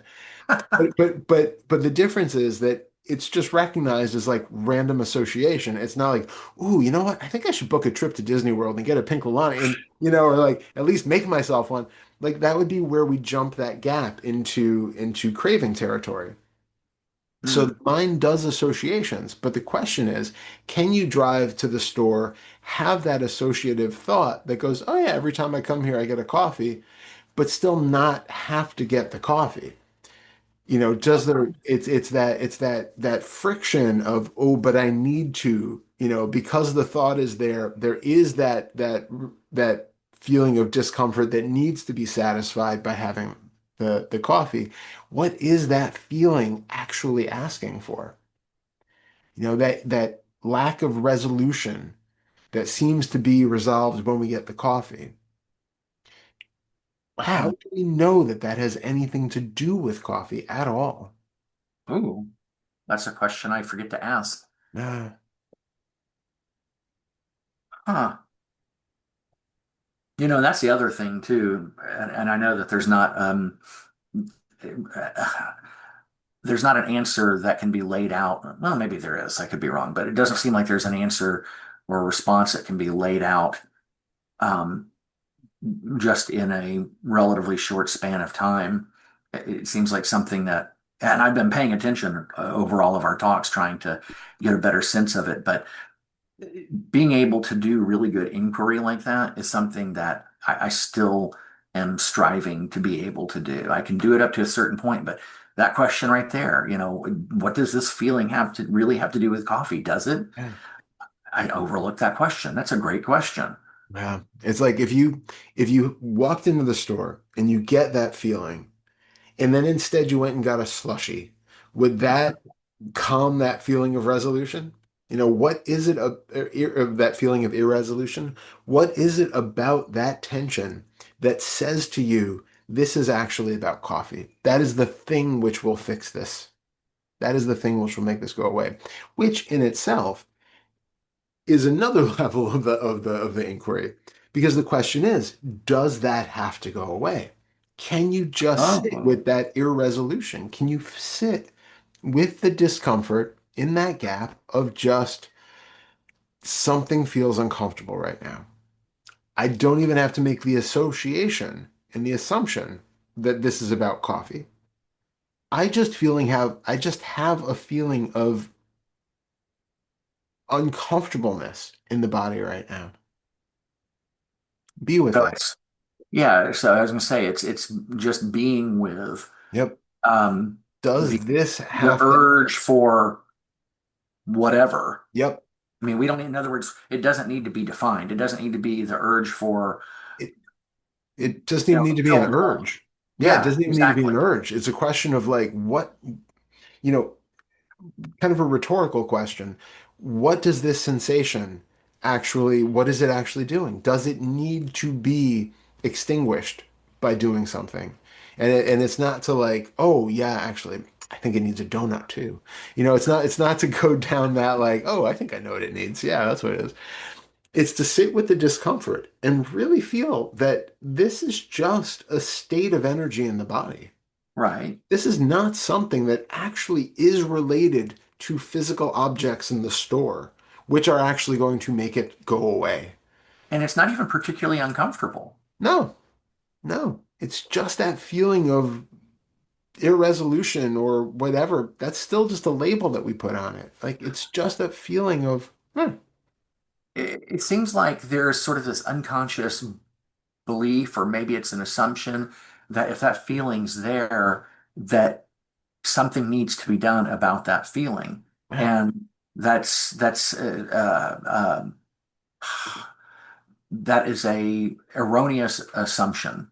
yeah, I mean, exactly. nothing needs to be done about it because it's going to go away on its own given enough time anyway. Exactly. Exactly. So And so, why not play around with learning to let it run its own course without without doing anything to act upon it, interfere with it. yeah, completely. Exactly. We're basically like snipping the wire between, we have that connection that like this thing means I need to go get coffee. And we're cutting that wire so that that does not lead to you needing to do a damn thing. That is just sensation that arises in the body whenever it happens to arise. It plays itself out whenever it plays itself out, and that's just fine. Coffee can exist. It doesn't have to be a part of this equation. That is the coffee, the actual getting of the coffee is distracting you from feeling this, right? This is not Right. you're not a car with a low coffee light that goes on, right? Like your coffee tank hasn't gone empty and the little light is like going on and the little warning is beeping. Right. All right, it's not like that. This is something else which is happening, and the idea is this has to do with coffee. Coffee's going to fix it. It's not. It's Right. not. It's not. It just distracts you from it temporarily. Now, it might be because there's like a psychological thing going on where maybe there is that feeling of like undervaluing yourself and that, Hmm. nobody else is acknowledging me, so I'm going to acknowledge myself. And so that lack of acknowledgement, you might have like a thought story about that. And then you get this feeling of like, oh, just kind of turmoil in the body because of that feeling of projected Hmm. undervaluation. So then by going and getting the coffee, you've treated yourself, you've proven, that you value you in some way, and then you feel some resolution there. But that doesn't have anything to do with coffee either. That is Right. just, you could give yourself a good old pat on the back, and it's the same thing. Well done, Darrell. I see you. That could be just as fulfilling. Yeah, because that's that set of events, the thought and then the feeling in the body. Um, Once we get into the territory of wanting to have something or do something about it, we've created a false or imaginary narrative about what those events mean. Exactly. Hmm. Exactly. Okay. Well, like I said, that the good thing about that scheduling hiccup was that I need to do a better job of making notes about these things in this journal that I got for that purpose when they happen, because you never know when it might be useful in some way or helpful. It's But true. it helped to make it clear that I had kind of I was none of the words that come to mind really are appropriate for it, because the word that came to mind was kind of was lapsing, and it wasn't Mhm. really a lapse. It was just No. kind of losing sight of, or Yeah. had um, the move towards that part of the process of um, freeing oneself and minimizing and eliminating suffering had Mm. kind of gotten by the wayside a bit. Yeah. I got So, it. so it's good that that was seen Yep. and that it kind of regrouped the committee towards, okay, that's where this needs to head. Love it. So, Yeah. Yeah. I think, my approach to all of this is just that constant curiosity and living the examined life where we just recognize moment to moment what's going on. And this, as much as it can, becomes just a natural outgrowth of that. So inquiry into any part of the identification that might show up is just a spontaneous part of life. It doesn't ever have to be, okay, well, done with that now. Check that one off the list. Solved. right. We stay vigilant. Well, and I've heard it from more than one source, but I can't remember what any of them are. But I've heard various people say, people who are considered knowledgeable about this kind of thing, that Mm. um, this process does not have an end point. It's not like the way it's been portrayed in certain sects of Buddhism, Yeah. uh, or uh, certain other paths where they say, okay, this happens and you're done, you know. So, I mean, sure, some people get, um, automatically moved to a significant point down the line. Yeah. And if they want to stop there, perhaps they can if they feel like that Yep. it's enough for them. But it seems, and there's even a book that somebody wrote about it, and there are all these levels to it, and they have Mm. one level, I forget what it is, that is presented as the end point, that this is as far as it goes. And I think I have a funny feeling, and I could be wrong, that as long as you're drawing breath, there's more that can be done. Yeah. Yeah. Even if you're doing the things that Deepa Ma was alleged to do, where she could transport herself around and things like that. Like, Yeah. probably more that can be done there too. Yeah. Yeah. Yeah. We are messy biological beings. And I find it very hard to believe that all of this circuitry just resolves itself in one. bright, brilliant flash.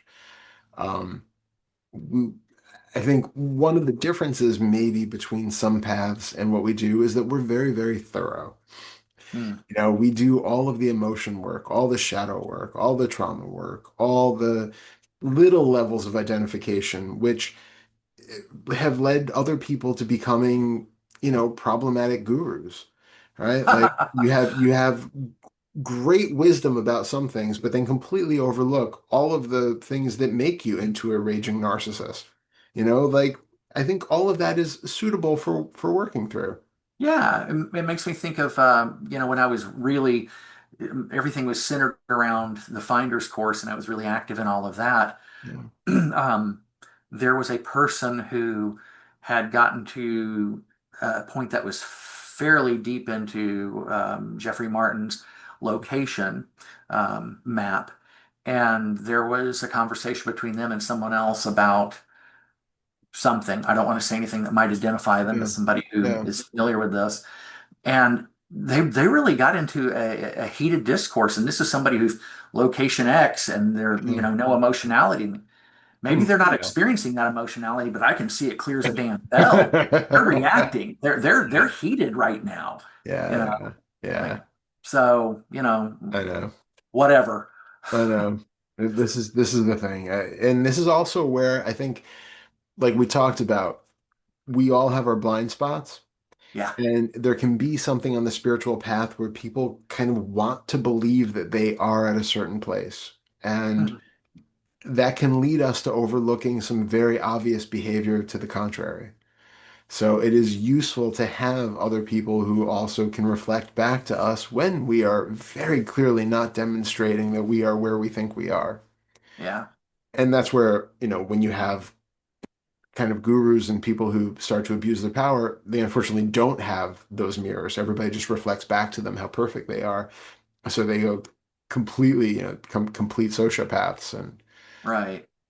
so we really want to make sure that we do. And that's why it is so important to also have groups and things where we're reflecting back at each other. Right. Uh, Well, groups where people can in one way or another be honest about it, because that was, exactly. I mean, don't get me wrong. I'm grateful for the Finder's course. I'm glad it's Yeah. there. It's helped a lot of people, and some people in that community can and will be honest. Yeah. Although it makes some other people uncomfortable when they are. Yeah. But if we can't be honest about when someone else is um, acting out those things as being reactive or whatever, and then they can, even if they don't like it, even if it creates some sort of reaction in them, if they can be honest with themselves about the feedback they're getting, then it's fine. But so often that's not the case. Yeah. You tell somebody, hey, this is what I'm seeing, and then they get hurt feelings or ticked off or some sort of reaction. Which And is ironic because it itself shows so much identification that should be looked into. When yeah, that can happen, when you're taking stuff personally, that's identification. There's something there to be investigated. yeah, And yeah, any path that is leading you to believe that you are someplace where that's not acknowledged, it's just inherently missing something. You're yeah. Uh Yeah, it's why we're so adamant about maintaining that constant kind of introspection to mhm, really be aware if we are living the way that we think we're living. How am I identifying right now? You know, is this reactivity? You know, mm, am I really experiencing the things the way that I say that I am? And it's that kind of honesty and humility which actually helps propel you along the path, as opposed to just spiritual arrogance, which just says, "Yeah, I'm there. I'm there. I saw it all. I'm perfect now." And it's just, yeah, it's obviously wrong, but it also completely stunts any sort of progress because ah, yeah, now you've blocked the possibility of it while you're reinforcing the very thing that you're insinuating is no longer. Right. Hmm. Well, it's interesting because that's one of the good things about doubt. I mean, it's kind of a double-edged sword, and Mm, one thing I've been having to learn to do over the last couple of years is to not let the doubt become a crippling or uh, problematic in some way. But at the same time, it's also good to have a certain degree of doubt and skepticism because, for instance, I noticed myself recently, it's been in the last month or so, where there's kind of idea that I had managed to do work that brought me to X place, and there was this mm, sense of spiritual pride. I'm like, well, hold on a minute. If mhm. that's there, then that implies there's somebody who has it. And that led to a whole series Exactly. of questions and Yeah. it became really obvious very quickly that wow, that's really ridiculous. That not only is that a deterrent to being able to further unbind yourself from this, but it it it's totally delusional. Yeah. Um, you Yeah. know, I love so that. Love that. but it's funny because 2 years ago that doubt was crippling, Yeah. you know. Yeah. So It is that, like, we talk about there being healthy shame and healthy guilt and unhealthy guilt and healthy doubt right. and unhealthy doubt. You, Yeah. you need to have some sense of perspective and humility and some recognition that you do things either to, if you harm somebody else, you feel guilty about it. That's fine. That's useful. It's when we Hmm. make something more out of it. And doubt is a problem when it starts to just become um, self conflicting to the point where there's no resolution. It's just like doubt for the sake of doubt that leads into absolute paralysis because there's no way to resolve it. Yeah, and you're questioning everything. Everything is getting Yeah. um, undermined through the Yeah. questioning. And I've been there, and it could still happen. I catch myself a lot having doubts or questions about the state of things regarding this point in time in the life of this thing, and it will start to get into that, and I'll recognize, well, hold on a minute, you know where that leads. Yeah. So something has happened. Things are different. Other people see it. You see it and feel it. Um, and you can put whatever label on it you want from whoever's map that you want to use, whatever. Something is different. Something has changed. You can Yeah. have confidence in that. You don't need to question that. You don't need to start picking it apart. Is it really true? Yeah. Uh, just appreciate what has happened up to this point and leave it at that. Okay, all right. Exactly. Exactly. Rather than going down that freaking rabbit hole where, I got to start all over or Yeah. whatever. You Completely. Yeah. Yeah. Then it's just reinforcing the things that need to be looked into more. Yeah. Right. Yeah. Who is it that has or has not done whatever? So, Exactly. oh, that's the one last thing because I think we, Yeah. we we're Yeah. probably at a good stopping point. Yeah. But let me see if I can get it back. Because of our conversations, I've gotten to the point where I don't tend to ask those kinds of questions because um, you know, you frequently redirect me back to um, getting into the feeling and feeling it and staying with it. Um, so I don't tend to ask that. But earlier, when you were talking about um, um, that first kind of area that we were working in, um, you had said, at one point, you'd said you need to remember to look into who is it that is even there or is doing that or has that thing. And when you said that, I thought, well, hold on a minute. I've gotten away from that Mm, for the most part. Not mm, entirely, but like 8, 9 times out of 10, I will defer to um, getting into the feeling and staying with that. mhm. So it's kind of hard to know when to ask that question about, who or what is doing this or has this thing as opposed to, okay, let's just get into the feeling. Yeah. Yeah, it's a solid question. The problem is for some people, when they start out, if you go to the like just who is it that's having this feeling thing, it can kind of bypass the need for any of the other second fetter stuff, Right, which is what we're not wanting to do. Um, right. when you've done as much of this though as you have, and you're at the point where it's like, you're sitting with the things and that's all really good. You've done a lot of this work. There are also those more subtle reference points that keep coming back about the first fetter stuff. Like Uh, it's in our language that, I'm hungry. I know I used to be like this and I notice the difference now. It's built in. right, But all of that, because it's built in, there's like a little belief that happens with it. There's like a little bit of sure, identification that's still there.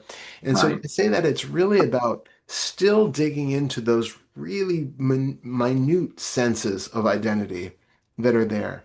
Like when I say I'm hungry and would like to go get something to eat, what am I actually talking about? What is the real experience below that label of I am hungry and wanting to go get something to eat? Come down into all of the five senses, into the body. What is really here that we're talking about? Oh, there's sensation in the belly right now.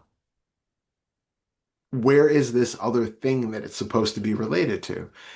And we can have a lot of those really, really vague sort of overlay ideas about self that are in there. And Mm, when we were talking about like being, the good person or the bad person, and you can go down the route of feeling all of the emotionality that ties into it, but it's also helpful to undercut the the bare bones of that belief by looking at who am I even talking about? Like what is it? The whole whirlpool talk. It was all about is there really something there which is consistently anyway all the time? Even if you're like a serial killer, are you a serial killer every minute of every day? Are you doing other things with your time?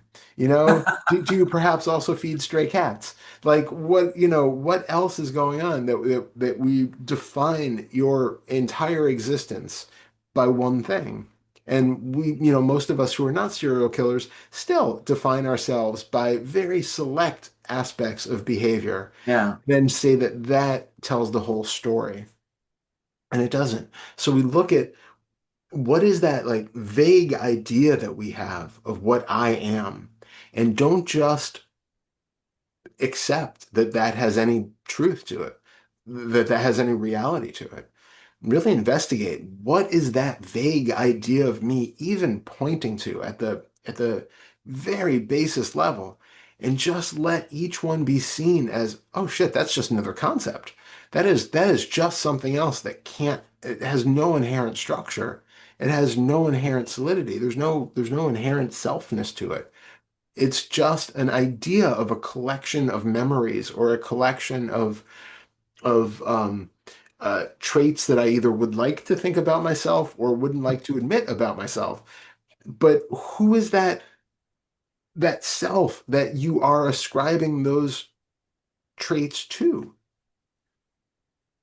You know, that those traits belong to this person.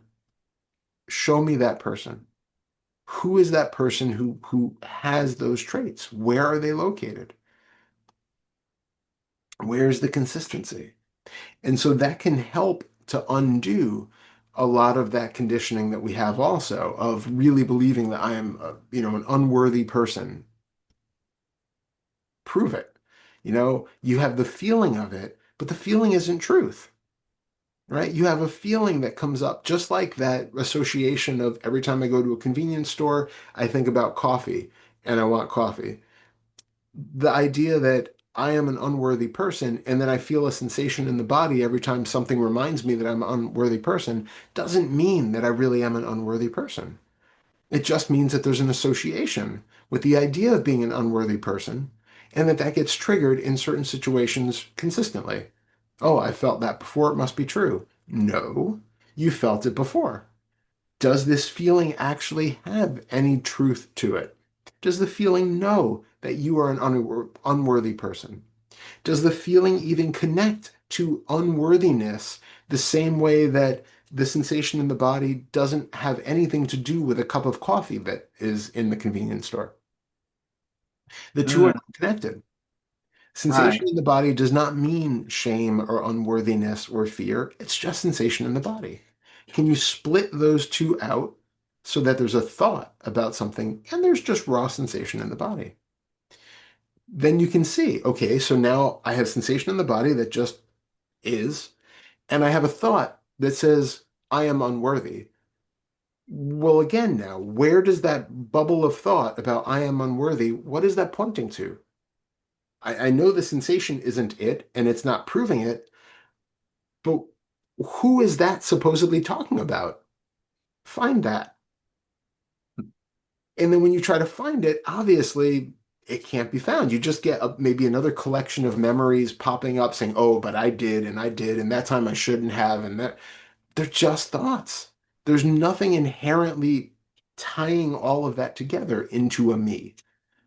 And so by seeing that over and over again, we're helping to diffuse the fact that A, this feeling of unworthiness does not mean what I thought it did. The sensation doesn't mean anything. And the thought of unworthiness doesn't actually point back to anything real. There's nobody there who is unworthy. We can even just deconstruct the whole idea of worthiness and what that would mean and from which perspective that has to be. What judgments do you have to decide that something or somebody is worthy compared to unworthy? And I mean, it's just a whole, we could just Right. disassemble all of it. But by doing that, you really start to undercut the idea that every time you encounter a situation where you get that feeling of unworthiness, now you recognize this has nothing to do with unworthiness, and it has nothing to do with me. This is just a conditioned response in the body, just like smelling smoke and feeling of uh-oh, gotta do something. You're responding to that same triggering situation that has anything that you could possibly associate with unworthiness to it. You feel that same uh-oh, danger. No, it's just sensation in the body, and it's just a thought about unworthiness that is talking about absolutely nobody. And the more clear that becomes over and over again, the more it loses its power. We don't have to associate what they said with me being unworthy. No connection anymore. So there's what you just described is another angle at which we can come at in my case, being the one who's the problem. Yeah. So you're doing the affirmations and reparenting on one end, but on the Yep. other end, you're dismantling it from a completely different direction. Exactly. Okay, I underestimated that, and Yep. and for fear of bypassing, was kind of steering clear of it. But Yeah. You, it's a tool that needs to be used and applied. So I guess yep. at risk of oversimplifying it, it's useful as long as you're not bypassing something important. Yeah. And to be clear, when we're even doing that disassembly that I just talked about, you're still not actually bypassing because bypassing keeps you from feeling anything. And we're still feeling that sensation in the body. We still feel Okay. that unworthiness. We're still sitting with that. We're just recognizing that just like the coffee, this feeling in the body does not equate to unworthiness. And we can only tell that and know that for sure when we sit so fully with that sensation that it loses the association of unworthiness and we really recognize that it's just buzzing in the body. That's all. And Ah, that only comes when we put so much attention on it and are so accepting of it being there that we're not fighting it anymore. It's just, can I just be with this feeling of unworthiness? Okay, how has it felt? I feel tension, I feel sensation, I feel nausea, I feel like I'm shrinking. Just feel all of that sensation hmm. and just allow it to be and recognize that that is just sensation. It is just an energetic movement of the body, full stop. That does not connect to unworthiness or anything else. But for that, we can't bypass that step because that is like a major key to it. We just have to really be able to be with that sensation. And then we also look at that bubble of who that's a idea of unworthiness is about. So we're basically dissecting it from every possible angle, but going completely fully into every part of it so that we're not bypassing anything. Okay. Well, this is going to be one of those. I'm going to have to go back and listen to this again and make notes. So, Excellent. which is fine. I mean, Yeah. it's absolutely worthy of the time. So, Thank you. Appreciate that. Well, okay. it's been great talking with you. Again, sorry Yes. about last week, but I'm glad we're back on track. Yeah, not a problem. And all Okay. right. My All right. best to Well, it has been everyone. great. It has Yeah. been great. And Thank you. I always appreciate it. So, Likewise. It's a pleasure. All all right. right. Have a great I'll couple talk to you weeks. soon. I'll talk to you soon. All right. Bye. Bye.